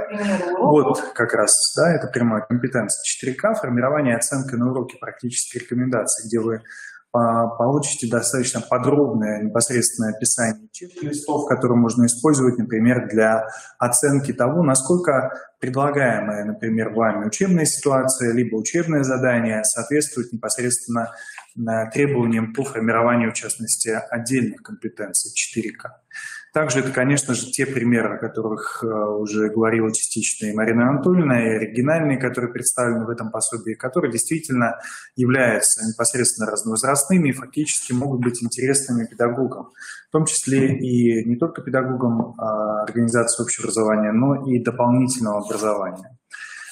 Очень интересный раздел, который также есть, это раздел, который связан непосредственно уже с измерением компетенции 4К. Вы можете по этой ссылке также пройти в мониторинг и обнаружить как раз, какие существуют непосредственно диагностические средства для того, чтобы оценить, насколько действительно развито критическое мышление, креативность, коммуникация и кооперация, для того, чтобы непосредственно уже оценить динамику развития и прочее. Ну и также наш институт провел ряд уже мероприятий. Правда, мы рассматривали это все в отдельности, по отдельности данной компетенции. Ну и я напомню, что в рамках хакатона у нас был целый непосредственно самостоятельный блок. Это следующая страничка. Обратите, пожалуйста, внимание, вот здесь есть прямые ссылки, нетворкинг навыки 21 века. В данном случае коммуникация, креативность, критическое мышление, командная работа. Можно как раз перейти на них. Проектная сессия компетенции 4К и так далее. Функциональная грамотность, информационная сессия компетенции 4К и функциональной грамотности. Все это как раз находится непосредственно на сайте проекта «Молодые педагоги», где вы можете обратиться. И, соответственно, все это в доступе, в свободном, то есть не потребуется какой-либо регистрации. Поэтому, пожалуйста, ознакомьтесь, кому это стало непосредственно интересно. Ну, а также на сайте непосредственно Международного методического семинара, который материалы которого также у нас представлены в свободном непосредственном доступе. Уважаемые коллеги, у нас завершается непосредственно время проведения стратегической сессии. У меня есть еще несколько слов по поводу содержания в данном случае. Это повышение квалификации, которое организуется институтом в апреле непосредственно месяце. И я буквально остановлюсь на некоторых моментах для того, чтобы сказать, что план на апрель у вас непосредственно будет предложен в раздатке уже после того, как мы непосредственно завершим проведение и стратегической сессии, и заседания непосредственно ассоциации. Я хочу сказать, что у нас есть отдельное направление, то есть программа повышения квалификации в рамках проекта «Эффективная школа», в рамках повышения квалификации руководителей, заместителей общеобразовательных организаций, педагогов по вопросам аттестационных процедур, по вопросам в данном случае воспитания. Достаточно большое количество непосредственно курсов повышения квалификации для учителей-предметников. И для того, чтобы не останавливаться на представление этого перечня. Еще раз напоминаю, что вы сможете непосредственно ознакомиться самостоятельно в данном случае. И также, еще раз обращаемся, если у вас есть вопросы, вы можете задавать. Ну, а наша, наверное, основная задача сейчас подвести в данном случае итог второй стратегической сессии. Информация, опять же, появится на сайте проекта «Молодые педагоги». Хочу сразу же предупредить, может быть, те вопросы, которые у нас появляются в почте. На первой стратегической сессии мы говорили о том, что участие непосредственно в ней позволит определенным образом к лету уже набрать, так скажем, определенные, так скажем, бонусы с точки зрения изучения вопросов в целом функциональной грамотности педагога вот в разных тех контекстах, которые были представлены и будут представлены еще на стратегической сессии. На почту поступали вопросы относительно того, как будет учитываться и будет ли выдаваться непосредственный сертификат. Хочу сразу отметить, что мы проводим стратегические сессии на платформе Proof.me, которая позволяет непосредственно нам фиксировать в данном случае участие в данных мероприятиях. И по итогам первой стратегической сессии мы столкнулись с ситуацией, когда достаточно большое количество участников вошло на ограниченный период времени. Хотя непосредственно мы также в течение 1,5 часов обсуждали с вами достаточно важный и главный вопрос, связанный с формированием функциональной грамотности педагога как такового. Поэтому данная платформа нам позволяет действительно персонально отслеживать уже непосредственно, в том числе и продолжительность участия в работе нашей стратегической сессии и, соответственно, принимать решение, будет ли получать в данном случае удостоверение или сертификат об участии, например, в стратегической сессии то или иное конкретное лицо.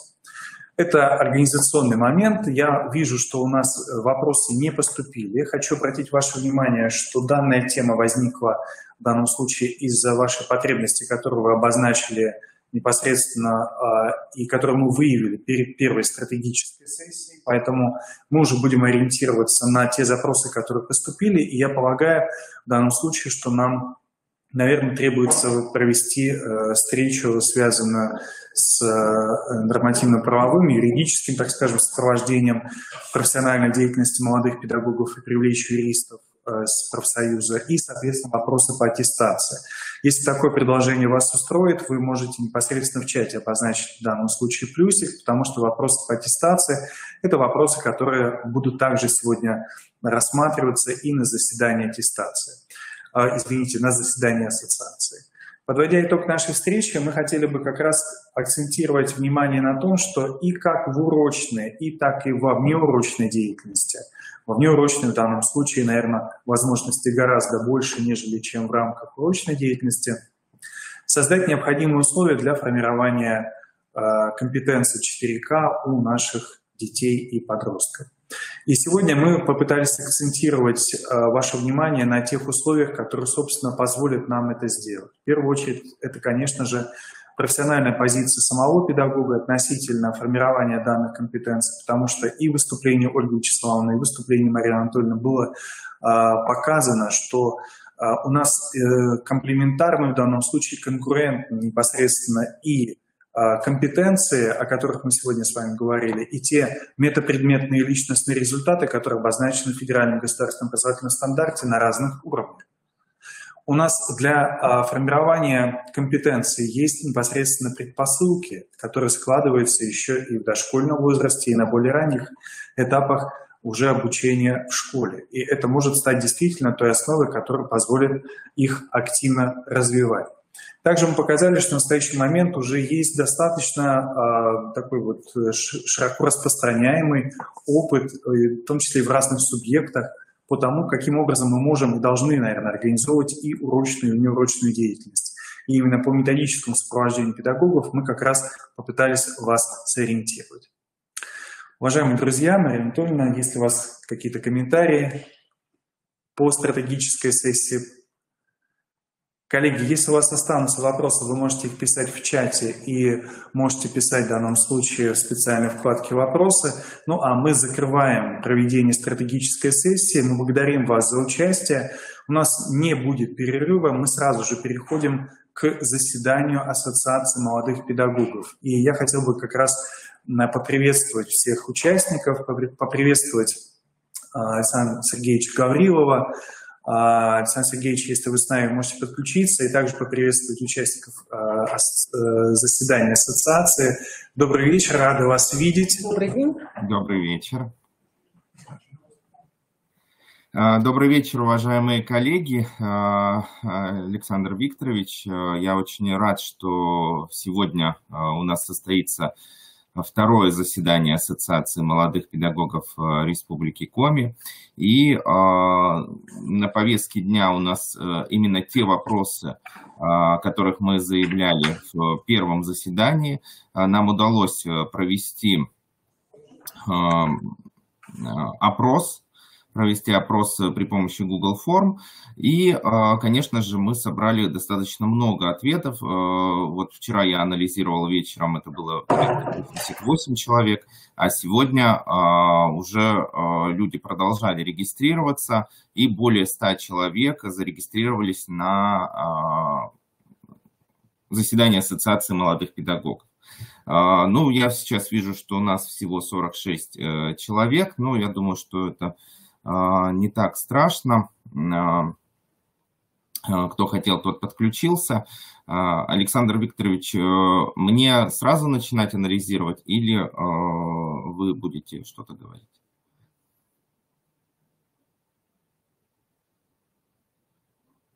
Действительно, давайте мы, наверное, расскажем о повестке в данном случае, а потом я как раз хочу дать вам слово для того, чтобы вы представили данные результаты. Мы с вами рассмотрим те результаты опроса, которые уже анонсировал Александр Сергеевич. Они, я вас уверяю, достаточно интересные. И Александр Сергеевич анализировал, параллельно ту же самую работу провел и я, и для меня они действительно показались достаточно такими актуальными для обсуждения именно в рамках заседания ассоциации. Отдельным вопросом, который после того, как будет представлен данный результат, мне хотелось бы предложить как раз вот обсудить один из них. Это вопрос, связанный с предложениями по процедуре аттестации молодых педагогов, для того, чтобы вы высказали непосредственно свое мнение и в рамках нашего чата, и в рамках непосредственно, может быть, в специальной вкладке «Вопросы» и так далее. Ну и, конечно же, еще у нас будет информация по тем мероприятиям, которые будут проводиться в ближайшее время в рамках проекта «Молодые педагоги». И, соответственно, мы в данном случае акцентируем внимание на тех, в которых можно принять участие. И, соответственно, мне кажется, что для вас, для нашей уважаемой публики, для наших участников заседания ассоциации, да, это будет интересно. Спасибо, Екатерина, за комплимент. Да, мы, может быть, и похожи и так далее, да, но вот давайте продолжим нашу работу. Уважаемые друзья, я предоставляю слово Александру Сергеевичу Гаврилову, который представит как раз основные результаты опроса, проведенного нами в преддверии заседания ассоциации. Вам слово, Александр Сергеевич. Спасибо, Александр Викторович. И сразу перейду к результатам опроса. И я попытался проанализировать, насколько мы охватили, насколько нам удалось охватить географически нашу республику по участникам, которые заявились.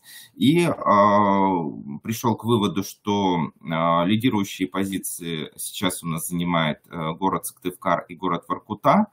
На третьем месте у нас идет Ухта и ряд других городов и районов. И здесь мы, к сожалению, пока не охватили 4 района. Это Усть-Илимский, Ударский, Княжпогорский и Карткиросский районы. Но я думаю, что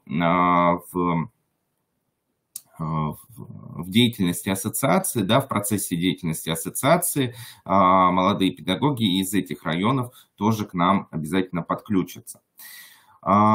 Следующим вопросом было голосование за кандидатуру Александра Валерьевича Пенежанинова стать заместителем председателя ассоциации. И мы здесь с вами на диаграмме видим, что большинство коллег проголосовали «за». Я думаю, что сегодня мы на заседании ассоциации утвердим кандидатуру Александра Валерьевича.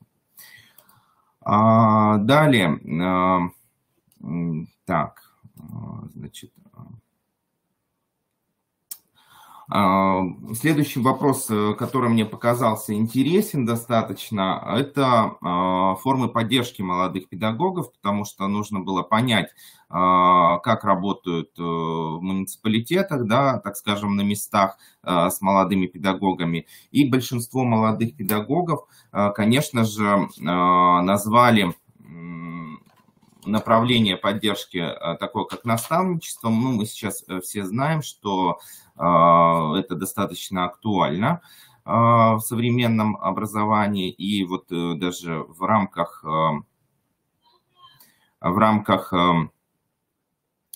школы классных руководителей, да, зимней школы классных руководителей, я проводил вебинар по наставничеству и думаю, что вот здесь мы в дальнейшем сможем продумать какие-то мероприятия и механизмы, где наши педагоги и, может быть, их коллеги-наставники смогут продемонстрировать свой опыт.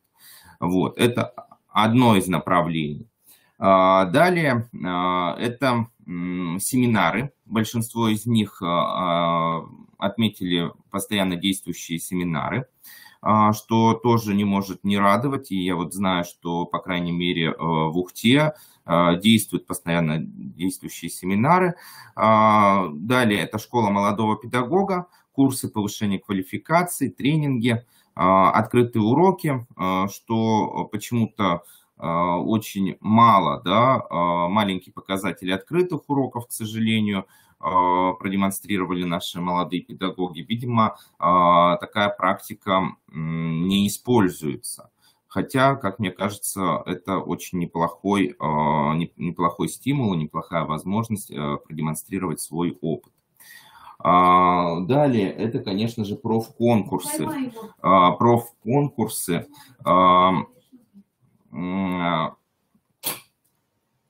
Профессиональные конкурсы, которые педагоги должны обязательно участвовать в этих профессиональных конкурсах. И только 2 человека отметили, что профконкурсы... Сейчас, прошу прощения. Как он снял это?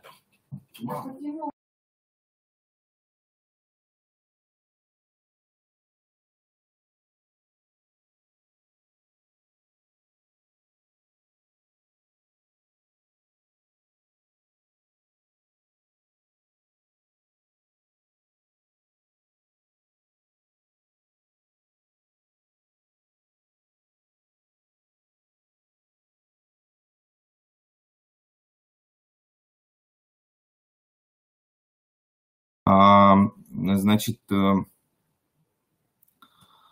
и, конечно же, были педагоги, которые, к сожалению, затруднились ответить на данный вопрос. То есть мы понимаем, что, скорее всего, либо не так активно, либо нет поддержки молодых педагогов. Следующий вопрос. Какие инструменты и цифровые сервисы вы используете на занятиях и уроках? Этот вопрос мы не случайно задали, потому что вот когда я буду представлять сегодня проект плана нашей работы, то я думаю, что нам стоит запланировать серию мастер-классов, направленных именно на изучение различных инструментов и сервисов, которые мы могли бы использовать и на уроках в рамках ФГОС, и не только на уроках, наверное, и вообще в образовательном процессе в целом. И большинство из наших педагогов отметили такой сервис, как Учи.ру, смарт-технологии и Я-класс. Остальные ответы, их было очень много, и здесь на диаграмме представлены только некоторые из них. Были ответы только 1 человек или максимум 2 человека используют различные технологии. Но я думаю, что это возможность, нам есть возможность проанализировать и запланировать мастер-классы.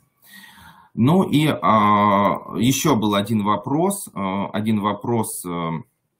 связанный с тем, хотят ли наши педагоги выступить в рамках ассоциации, да, то есть поделиться своим опытом, в частности, как раз-таки на тему инструменты и цифровые сервисы. К сожалению, от педагогов в основном я увидел, что они не желают, либо же они хотели бы послушать более опытных коллег. Что, конечно же, не радует, потому что делиться опытом нужно. И я вот сейчас в рамках нашего заседания призываю все-таки изменить свое решение и все-таки попробовать выступить хотя бы, да, перед членами ассоциации, да, то есть разработать какой-то мастер-класс и выступить. И еще один вопрос, что для вас является самым тяжелым в профессиональной деятельности. И здесь, конечно же, тоже этот опрос нам дает возможность продумать в дальнейшем какие-то мероприятия для того, чтобы вы могли ликвидировать те или иные профессиональные дефициты. И самый большой, конечно же, процент опрошенных ответили, личные профессиональные затруднения у них возникают, то есть неумение организовывать рабочее время, удерживать дисциплину на занятиях, уроки и так далее. То есть я думаю, что вот по этой теме нам, конечно же, нужно будет продумать тренинги, может быть, привлечь более опытных коллег для того, чтобы наши молодые педагоги могли справиться с этой проблемой. На втором месте здесь была подготовка к занятиям и урокам. Ну, здесь, наверное, тоже можно продумать какое-то решение, как помочь нашим педагогам. И вот как раз в рамках ассоциации, наверное, этим могли бы заняться предметные объединения, потому что как раз-таки каждый предмет, он имеет свою специфику при подготовке к уроку. Есть, конечно же, основные какие-то общие базовые могут быть рекомендации, но, наверное, какие-то рекомендации, которые будут касаться именно специфики предмета, наверное, здесь должны предметные объединения поработать. Отсутствие должного методического сопровождения молодых педагогов, я так понимаю, что вот 21 человек ответил именно так, что, наверное, работа не ведется именно в школах, либо же в целом в муниципалитете, хотя мне кажется, что в любом муниципалитете работа с молодыми педагогами проводится. Вот здесь, конечно же, вопрос возникает. Почему так сложилось, что такой большой процент ответил именно так? Ну и последнее, один человек ответил, вот еще тяжелый морально-психологический климат в коллективе образовательной организации, вот 11 человек, да, то есть, ну, здесь, наверное, какие-то рекомендации, может быть, психологов мы можем привлечь, да, для того, чтобы выработать какую-то стратегию поведения в коллективе. Ну и один человек отметил предвзятое отношение коллег по работе. Вот в данной ситуации сложно комментировать, потому что мы не знаем всей ситуации. Наверное, вот здесь, как правильно отметил Александр Викторович, здесь, наверное, нужно будет нам как раз-таки привлекать юристов по правовому просвещению молодого педагога. Вот это что касается нашего, так скажем, опроса. И в результате этого опроса у меня сложился проект плана работы ассоциации.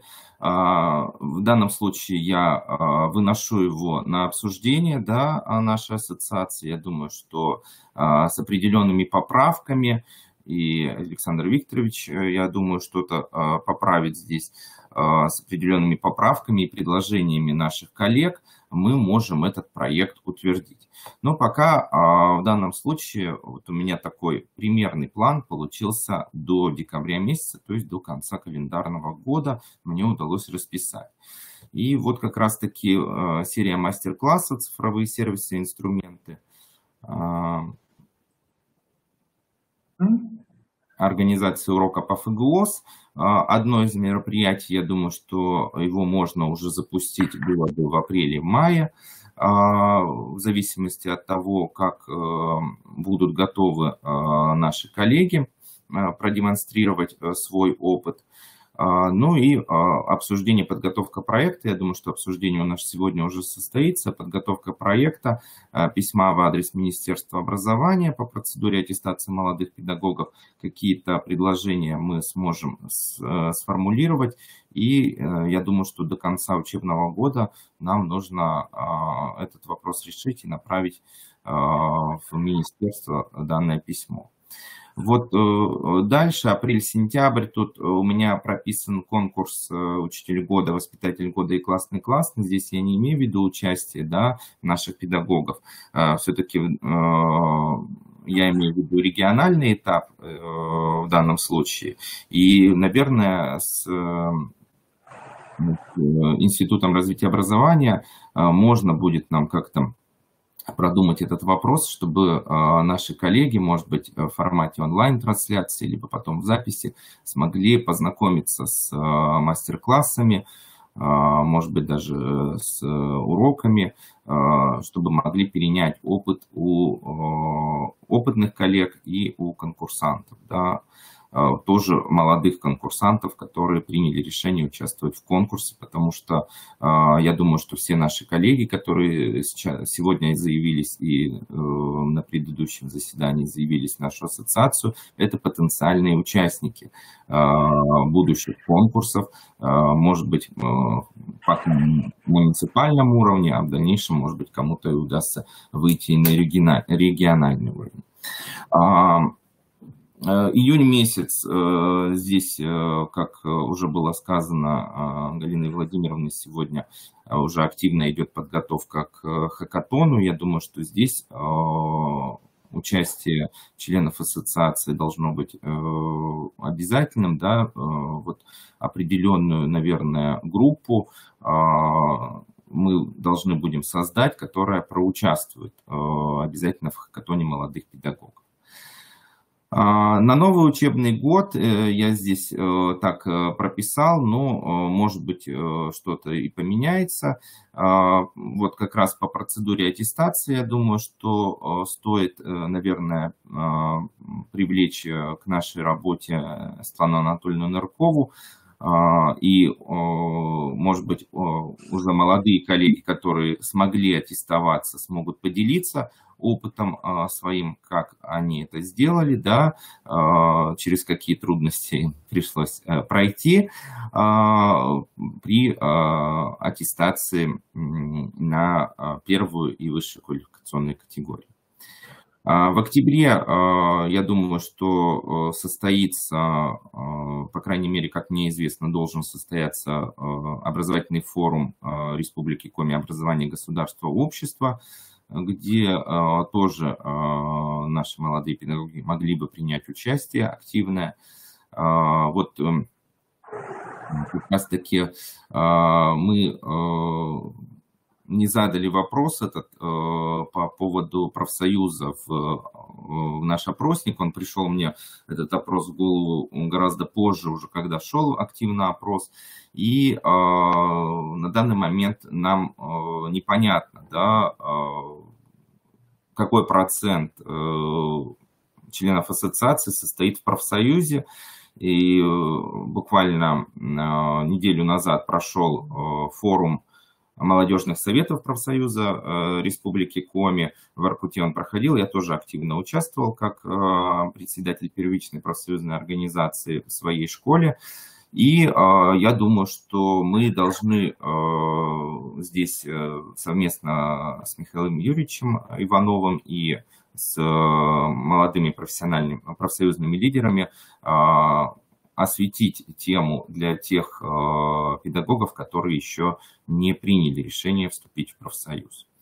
И ноябрь-декабрь, я не знаю, поддержат меня коллеги или нет, я думаю, что, наверное, нам после такой череды, большой череды мероприятий стоит с членами ассоциации объединиться, и как раз-таки это будет работа и для предметных сообществ, также по подготовке открытых уроков и классных часов членов ассоциации, которые, ну, наверное, это будет формат видеозаписи, потому что объехать всю республику мы не сможем, но даже если в такой форме пройдет этот фестиваль в рамках ассоциации, это будет уже очень большой плюс и опыт к дальнейшему продвижению наших педагогов.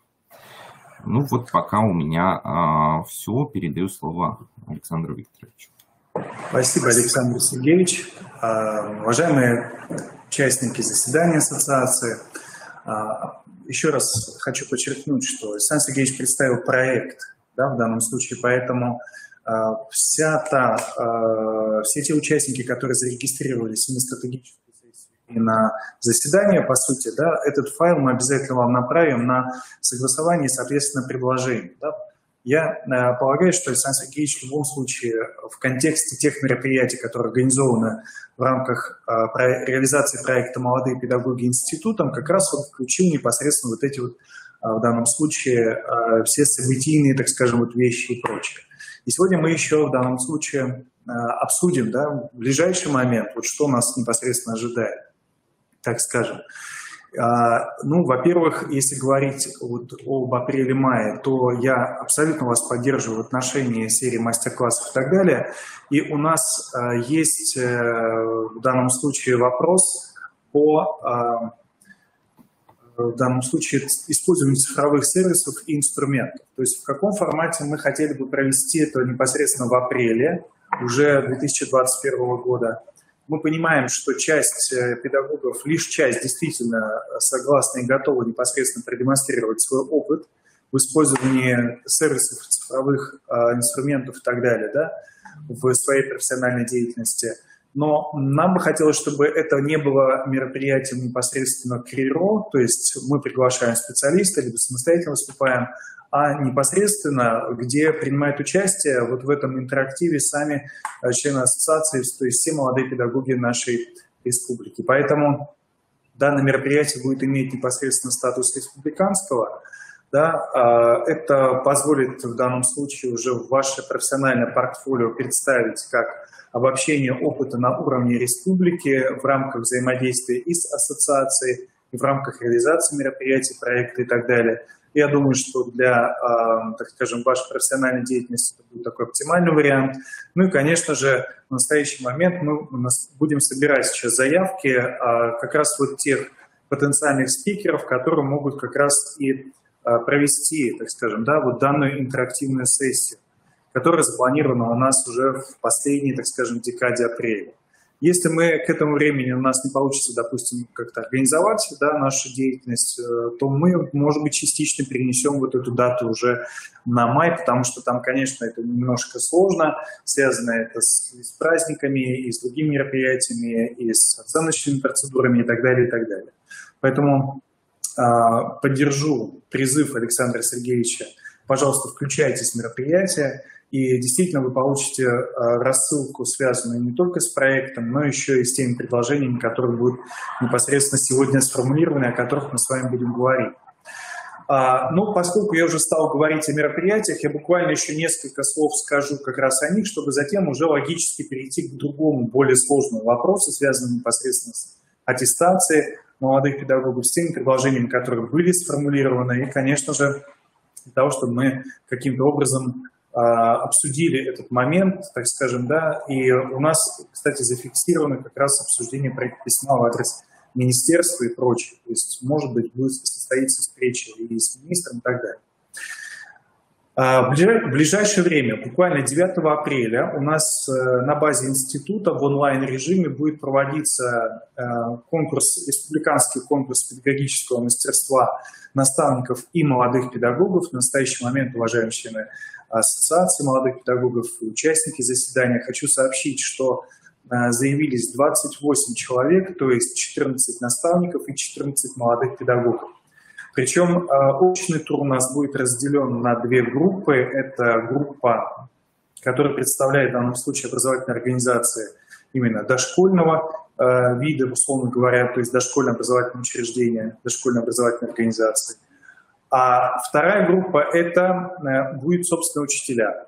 И, соответственно, в рамках данной группы у нас будет проводиться очные мероприятия. Дальше я хотел бы как раз обратить ваше внимание на то, что у нас с 11 числа по буквально 16 число начинается региональный, то есть республиканский этап всероссийского конкурса «Учитель года России». И участникам, конечно же, я желаю, конечно же, проявить все свое профессиональное мастерство. Думаю, что этот конкурс, наверное, в отношении молодых педагогов как-то будет трансформироваться. Но я думаю, что в рамках как раз обсуждения аттестации мы это с вами обсудим. Та интерактивная сессия, которая предложена была мной, связана она как раз с цифровыми сервисами и инструментами организации урока по ФГОС. Я предлагаю ее провести непосредственно в апреле. Ну и, конечно же, в мае у нас ожидается в данном случае международный методический семинар, на который мы тоже приглашаем молодых педагогов, участвующих в проекте, принять активное участие в работе данного семинара. И в июне это хакатон. То есть хакатон будет в этом году у нас выездным. Мы будем проводить его По крайней мере, это пока предварительная договоренность на базе Финно-Угорского этнокультурного парка. Если, естественно, что-то изменится, то мы обязательно вас проинформируем. Вот такие ближайшие непосредственно события у нас ожидают в рамках реализации проекта «Молодые педагоги» в Республике Коми. Ну и это, по сути, коррелирует с тем, что у нас представлено в плане работы ассоциации. Уважаемые коллеги, уважаемые друзья, сейчас мне хотелось бы перейти к другому вопросу. Александр Сергеевич, будет ли у вас комментарий по поводу вопросов, связанных с аттестацией? Ну, что касается вопроса, связанного с аттестацией, я тоже так проанализировал те ответы, которые поступили, и в основном, конечно же, педагоги говорят о том, чтобы автоматом засчитывать категорию первую, либо же высшую категорию за участие, вернее, за призовое место или победу в конкурсах профмастерства муниципального или же регионального уровня. И прозвучали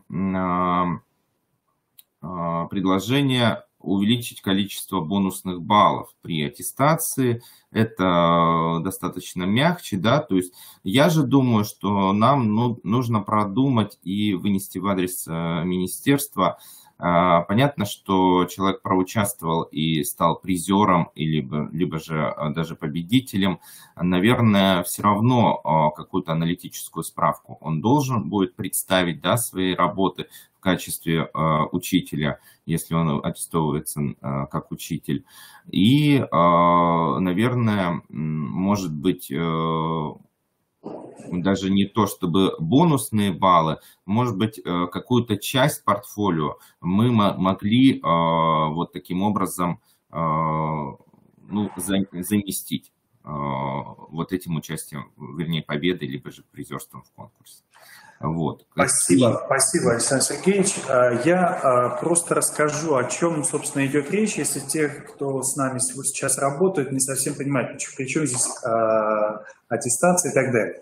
Вопросы по аттестации действительно всегда являются, наверное, иногда краеугольным камнем в профессиональной деятельности любого специалиста, в том числе, конечно же, занимающегося педагогической деятельностью. В рамках подготовки к данной стратегической сессии, в рамках опроса было предложено ответить на два вопроса. Осуществляется ли в вашей образовательной организации, в муниципалитете в целом, поддержка молодых педагогов по подготовке к аттестационным процедурам? Если да, то в каких формах? Относительно вот этого вопроса хочу сказать следующее, что только лишь 60% опрошенных ответили, что действительно осуществляется в целом поддержка молодых педагогов. Это, конечно, обусловлено тем, что, возможно, что педагог не знает о том, кто это может осуществлять или осуществляет ли, да, в данном случае, то есть кому вменен данный функционал и прочее. Были педагоги, которые не ответили на этот вопрос, поскольку не проходили еще данную процедуру в целом, и она только ожидается. Допустим, уже подходит как раз период окончания, допустим, молодого специалиста, и это как раз появляется такая возможность непосредственно уже представить результаты своей профессиональной деятельности для того, чтобы непосредственно быть оцененным аттестационной комиссией. Но в целом 60%, как мне кажется, это как раз вот проекция той проблемы, которая, наверное, сейчас является одной из самых главных и актуальных. Любой педагог, в том числе и молодой, должен сопровождаться каким-то определенным образом, да, на уровне ли образовательной организации, на уровне ли муниципалитета и так далее. Именно по прохождению процедуры аттестации, потому что здесь возникает достаточно очень много вопросов, и эти вопросы, когда они не снимаются, когда они не разрешаются, фактически могут привести человека в такое деструктивное состояние и так далее, потому что даже в ответах самих наших респондентов, участвующих в сегодняшнем заседании, я такие ответы встречал. Например, посмотрев, как готовится портфолио и так далее, соответственно, не хочется, в общем-то, и заниматься, так скажем, этим процессом и так далее. Кто-то категорически отвечал, говорил о том, что экзамен в данном случае лучше, чем подготовка портфолио и так далее. То есть я полагаю, что данный непосредственно вопрос у нас так или иначе назрел. Если говорить об основных формах, то превалирующим, конечно же, выступает непосредственно консультирование, то есть индивидуальное или групповое, чаще всего. И эту функцию выполняют непосредственно наставники, если таковые имеются у молодых непосредственно педагогов и специалистов. Далее. Крайне редко, но встречались такие ответы. Это связано с тем, если в структуре образовательной организации, в ее штатном расписании, в данном случае есть ставка методиста. То есть методисты образовательных организаций при наличии их как таковых, да, фактически эту работу непосредственно. И по мнению многих тех, кто отвечал по этому вопросу, осуществляет эту, конечно же, деятельность достаточно качественно. Но и с другой стороны, это, конечно же, создание условий для участия в профессиональных конкурсах, например, на уровне учреждения, который позволяет, в общем-то, отчасти проникнуться и самой, может быть, процедурой аттестации и прочее. Второй вопрос, который касался как раз непосредственно аттестации, предложений как раз по аттестации молодых педагогов, это, соответственно, есть ли вообще они и каковы они, да? Хочу обратить ваше внимание, что только 2/3 респондентов у нас как раз высказали подобные предложения. Да? И, по сути, половина из тех предложений, которые была высказана, она связана как раз именно с учетом уровня конкурса. То есть Александр Сергеевич как раз говорил о том, что это может быть, да, муниципальный, республиканский, федеральный и так далее, этап и так далее. Это может быть дополнительные какие-то баллы и прочее. То есть фактически мы с вами помним, что в любом случае нам нужно представить каким-то образом результаты нашей профессиональной деятельности. Но хочу сказать, что по опыту субъектов Российской Федерации аналогичным конкурсу «Учитель года России», который проводится в субъекте, проводится конкурс «Педагогический дебют». В принципе, этот конкурс, насколько мне известно, да, проводится и на уровне федерации. По сути, именно его, наверное, проведение как самостоятельного, либо в рамках, например, какого-то известного уже конкурса, например, «Учитель года», тогда у нас возникает вопрос по воспитателю, у нас возникают вопросы по мастеру года и так далее, то есть там, где тоже могут быть молодые специалисты. У нас есть и другие региональные конкурсы, например, «Сердце поет детям», где мы говорим о специалистах системы дополнительного образования и так далее. Все-таки мне кажется, что можно вот как раз рассмотреть еще и такой вариант, да, где в рамках данных конкурсных процедур, например, победитель может иметь определенные преференции. Но это все необходимо, конечно же, обсуждать. И мне хотелось бы, чтобы к нашему обсуждению еще присоединился Александр Валерьевич. Если вы на связи, пожалуйста, подключайтесь, чтобы можно было как раз этот вопрос обсудить. И хотелось бы услышать непосредственно ваше мнение по этому поводу. Александр Валерьевич.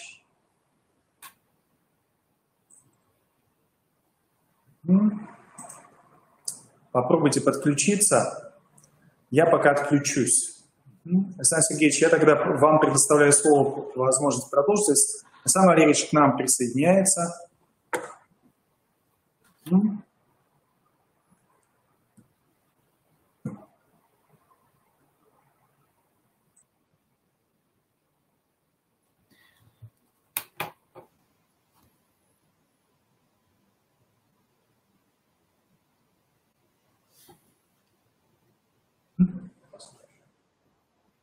Или там всероссийских как раз конкурсах, в том числе, например, президентской платформы «Россия – страна возможностей», как раз частично, либо, полностью, наверное, навряд ли, засчитывать как прохождение аттестации, насколько я помню. Так ведь?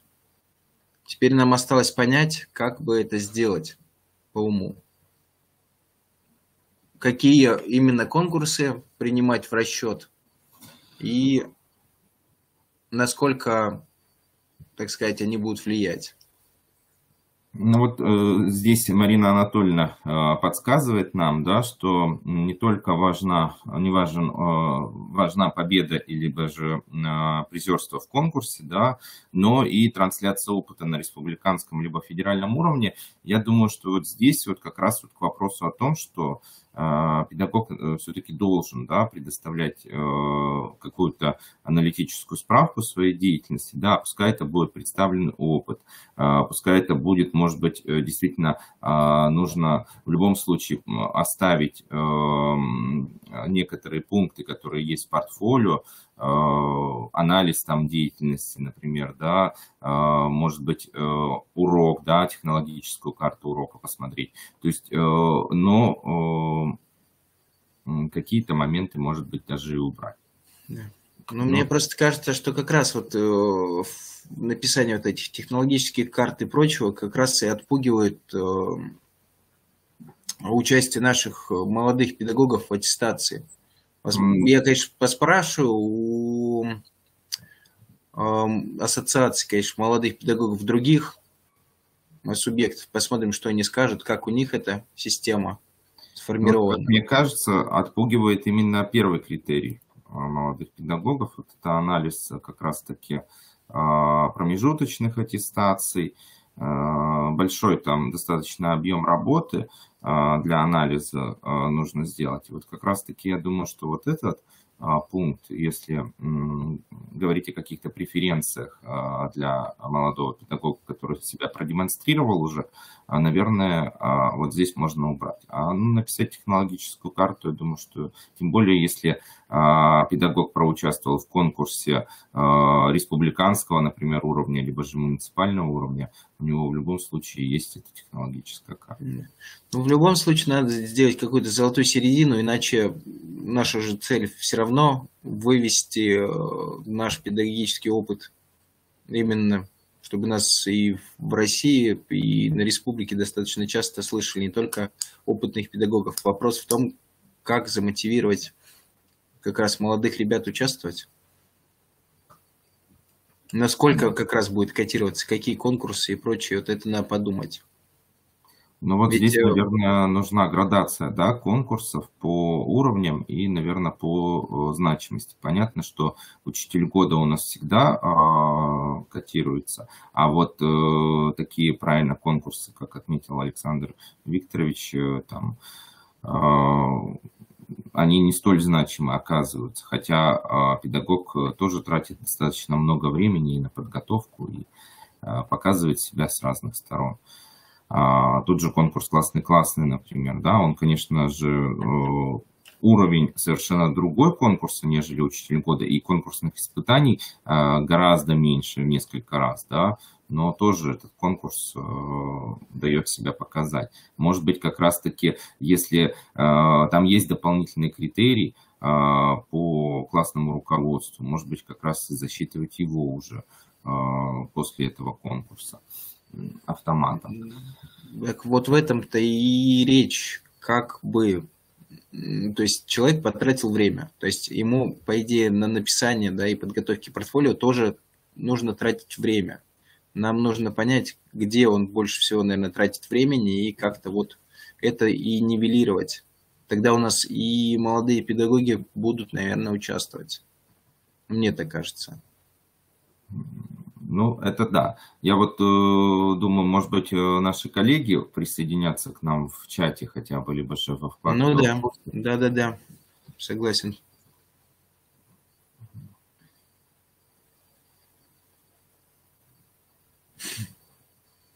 А то получается, что мы вдвоем разговариваем, а не... Ну да, получается, за других решаем. Да. Да, уважаемые участники заседания, мы активно призываем вас непосредственно фиксировать свое мнение какое-то, да, либо задавать вопросы в чате, либо в специальной вкладке. Абсолютно поддержу наших уважаемых Александра Сергеевича и Александра Валерьевича, да, вот в этом отношении.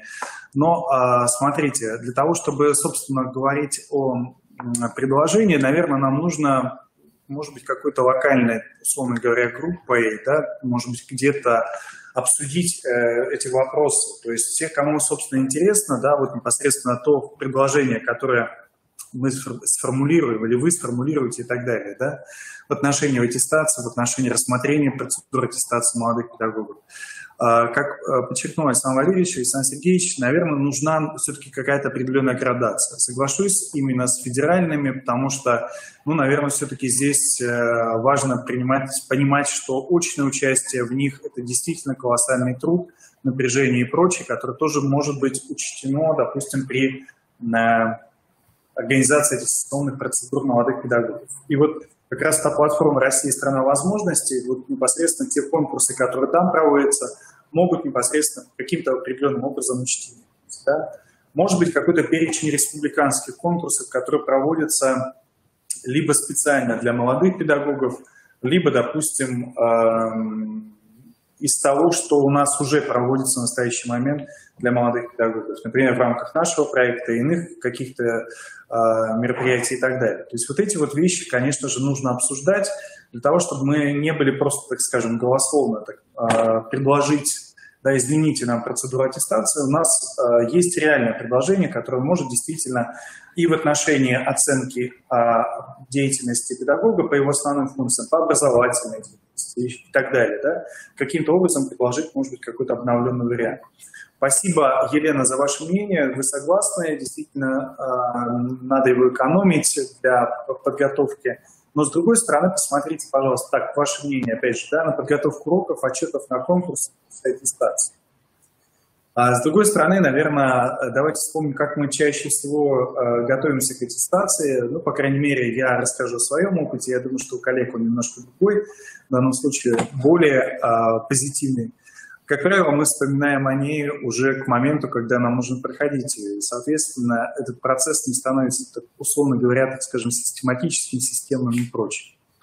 С другой стороны, когда мы не всегда владеем, может быть, там, оценочными процедурами с точки зрения оценки своей профессиональной деятельности и так далее, не всегда, может быть, оцениваем динамику образовательных результатов, видим ее и так далее, это тоже может стать определенным препятствием. В целом, в понимании того, как я развиваюсь, например, как профессионал, и, собственно, есть ли мне что-то в настоящий момент представить. Это вопросы, в общем-то, пока, как мне кажется, не имеющие однозначного решения, но поскольку мы о них говорим, я думаю, что для нас и для вас они остаются актуальны. Поэтому мое предложение следующее. Это, конечно же, вот в рамках того опроса, который мы проведем, и в отношении плана работы, и в отношении тех мероприятий, которые мы предлагаем, и в отношении как раз той группы, кто готов обсуждать с нами уже, например, до следующего момента, так скажем, у нас есть апрель-май по предложению Александра Сергеевича, для того, чтобы подготовить вот этот проект письма. Как вы на это смотрите, Александр Сергеевич и Александр Валерьевич? Да, я совершенно согласен с вами. Я думаю, что здесь нужно создавать рабочую группу, да, вот о которых рабочих группах мы и говорили на первом заседании, которые будут вот решать вот такие оперативные вопросы. И вот если коллеги действительно в этом заинтересованы, а на самом деле запрос от молодых педагогов по этому вопросу был, и я думаю, что именно им нужно подключиться для обсуждения, потому что без них мы решение, конечно же, принять не сможем. Спасибо, Александр Сергеевич, что подчеркнули. Еще раз говорю о том, что мы исходим как раз от того запроса, который вы сформулировали непосредственно, когда мы проводили опрос перед первой стратегической сессией. Для того, чтобы наша деятельность была с вами действительно продуктивная, ориентированная на те проблемы, на те вопросы, с которыми вы сталкиваетесь, мы как раз и создаем подобное наше взаимодействие института и ассоциации.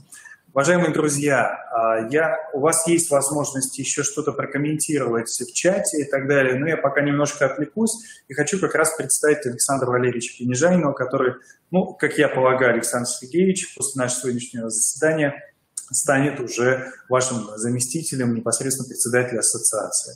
Мы вас с этим действительно поздравляем и надеемся, что наша ассоциация будет не замкнута пока, да, вот на уровне республики, а будет действительно достойно представлять и на федеральных мероприятиях, которые организуются вот по этой линии в рамках данного направления. Полина Анатольевна, нет возможности оценить, не проходила процедуру аттестации, но очень интересно посмотреть на опыт коллег. Действительно, вы можете обратиться к коллегам, с которыми работаете, поскольку действительно, наверное, все-таки, во-первых, эта процедура подготовки должна быть какой-то определенной планомерной. Но хочу сразу отметить, что та модель, которая используется в республике, она действительно отличается от тех, которые приняты в субъектах Российской Федерации. У нас есть, собственно, такой вот момент, как сопровождение непосредственно специалиста, да, который, в общем-то, может на определенном этапе доработать материалы и представить их непосредственно в аттестационную комиссию. И мне кажется, что это с точки зрения как раз именно сопровождения является такой оптимальной формой. Поскольку очень часто, когда ты сталкиваешься с экспертным заключением, что ты не соответствуешь категории и так далее, то, соответственно, дальше уже никаких процессов не происходит. То есть человек непосредственно уже сам определенным образом решает этот вопрос и через определенное, опять же, количество времени подает, например, документы и прочее. Поэтому, уважаемая Полина Анатольевна, вы можете поинтересоваться. Я думаю, что опыт как раз у коллег, например, стажистов, у ваших наставников, если имеется, он такой многогранный в этом отношении.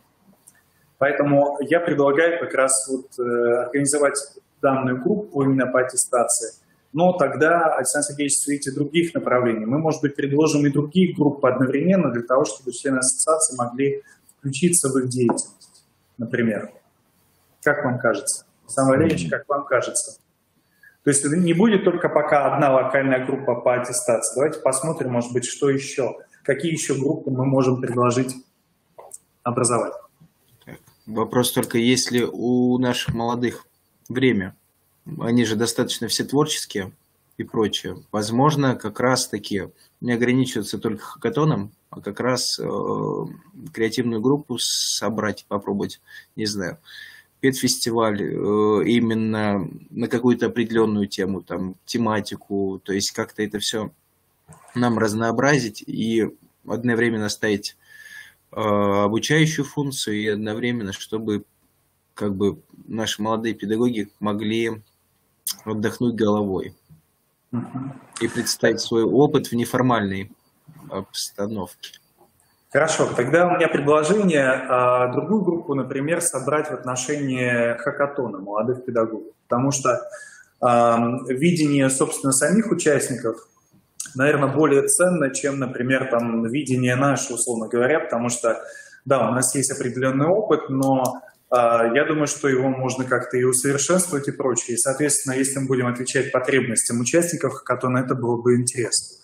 Поэтому давайте таким образом мы вынесем, опять же, на обсуждение в течение, допустим, нескольких недель и так далее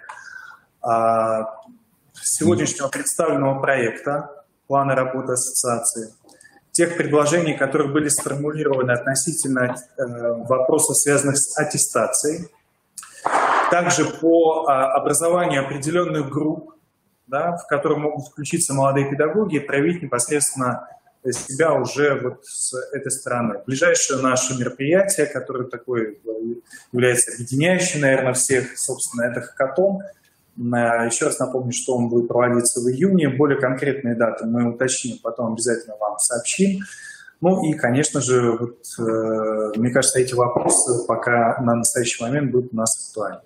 Спасибо, Екатерина, за ваше мнение, что время всегда найдется. Главное, чтобы это было результативно. Конечно же, для того, чтобы достичь определенного результата, нам нужно понимать, куда мы, собственно, движемся, что тем самым мы хотим, собственно, достичь. Да? Мы хотим, чтобы в рамках непосредственно ассоциации мы обсуждали профессиональные вопросы и, естественно, находили на них определенные ответы. И, соответственно, наше профессиональное, по сути, развитие на первых этапах было оптимальным. Спасибо за ваше мнение. Уважаемый Александр Сергеевич, Александр Валерьевич, я хочу вам передать вместо того, чтобы мы уже, наверное, завершали нашу сегодняшнюю встречу, потому что по повестке мы с вами обсудили практически все. Напоминаю, уважаемые участники, у вас есть возможность задать либо вопрос, либо оставить комментарий в чате. Пожалуйста, кто начнет? Я думаю, что нам нужно создать еще одну группу, да, все-таки мы в данном случае празднуем столетие республики, да, у нас целый год посвящен столетию республики. Я думаю, что одна из групп, может быть, это будет творческая группа, которая могла бы предложить, каким образом ассоциация могла бы присоединиться как раз-таки к празднованию столетия республики. В каком формате это будет, я пока сказать не могу. Может быть, это будет какая-то акция, либо же это будет, может быть, какой-то флешмоб или еще что-нибудь. Я тоже оставляю этот вопрос открытым. Я думаю, что вот здесь тоже нужно объединить одну из групп для подготовки к столетию республики. Ну, уважаемые участники, это может быть система или серия какая-то мероприятий, которая может быть названа как «Молодые педагоги Республики Коми», условно говоря. Ну, понятно, что это мы можем обсуждать, да, в данном случае, и действительно посвятить тем базовые, так скажем, основные мероприятия столетию республики. Александр Валерьевич, вам слово. В принципе, идея, кстати, у Александра Сергеевича неплохая по поводу этого. И потом как раз, учитывая, что они покажут свои вот эти творческие идеи, и создадим рабочую группу, которая как раз и будет ответственна за какую-то творческую составляющую. Возможно, я не знаю, но это не к группам, но все-таки надо, как мне кажется, там, чтобы какой-нибудь человек еще мониторил конкурсы, которые как раз подходят нашим педагогам, в том числе вне республики, да, и где можно было бы поучаствовать. Банальный пример, просто как раз вот все-таки из-за нехватки времени, там, например, Хакасия, Абакан, они проводили, в общем, кино-Оскар педагогический, там тоже они снимали ролики на тему педагогов. Там Ульяновск проводит межрегиональную, там тоже игру для команд педагогов, тоже достаточно интересная, почитал. Вот. И если это все отслеживать, и при должной поддержке, в том числе министерства, в том числе и финансовой, потому что выехать как бы молодым педагогам с их зарплатами не всегда получается, то это было бы эффективно, как мне кажется. Спасибо за предложение. Действительно, мы ту информацию, которая нам приходит из других субъектов Российской Федерации, связанную непосредственно с реализацией проекта, мы размещаем на сайте hackathon.ru, то есть сайте проекта «Молодые педагоги», там как раз можно ознакомиться. Ну, по крайней мере, такая информация была относительно Беларуси, относительно Олимпиады, которая проводится для молодых педагогов и так далее. Александр Валерьевич, большое спасибо за ваше предложение. Действительно, мониторить вот то, может быть, конкурсное пространство, в котором может принять участие молодой педагог, мы для себя как задачу примем непосредственно, да, и постараемся информировать. Но чаще всего мы это делаем непосредственно именно на сайте проекта «Молодые педагоги», поэтому вы можете туда обращаться, смотреть, потому что мы обновляем информацию как раз именно о конкурсах, проводимых не только на территории нашей республики. Уважаемые друзья, уважаемые коллеги, я благодарю вас, что мы провели с вами очередное заседание ассоциации. Я, конечно же, и Александр Сергеевич, и Александр Валерьевич, еще обязательно свяжусь с вами по итогам нашей сегодняшней встречи, потому что нам нужно будет согласовывать наши с вами дальнейшие действия, и, соответственно, мы проведем, опять же, заочный опрос как раз по результатам нашей сегодняшней встречи. Спасибо за ваше высказывание, уважаемый Дмитрий, спасибо, уважаемые участники, вы можете делиться в чате и так далее. Хочу еще раз обратить ваше внимание на то, что материалы и стратегической сессии, сегодняшней нашей встречи на заседании будут доступны по окончании нашей встречи. Уважаемые друзья, я благодарю вас за работу, желаю всем крепкого здоровья и хочу пожелать всего доброго. Всего доброго, до свидания. Спасибо всем большое, до свидания. Ну, я думаю, что нам стоит добавить, что, уважаемые коллеги, кто еще не отключился, вот к этим мероприятиям вы активно подключаетесь, потому что очень хочется от вас обратной связи и хочется видеть от вас предложения. И я очень надеюсь, что именно в июне на хакатоне нам удастся провести заседание ассоциации именно уже в очном формате. Спасибо всем большое. Будем надеяться. Все, всем спасибо. До новых встреч.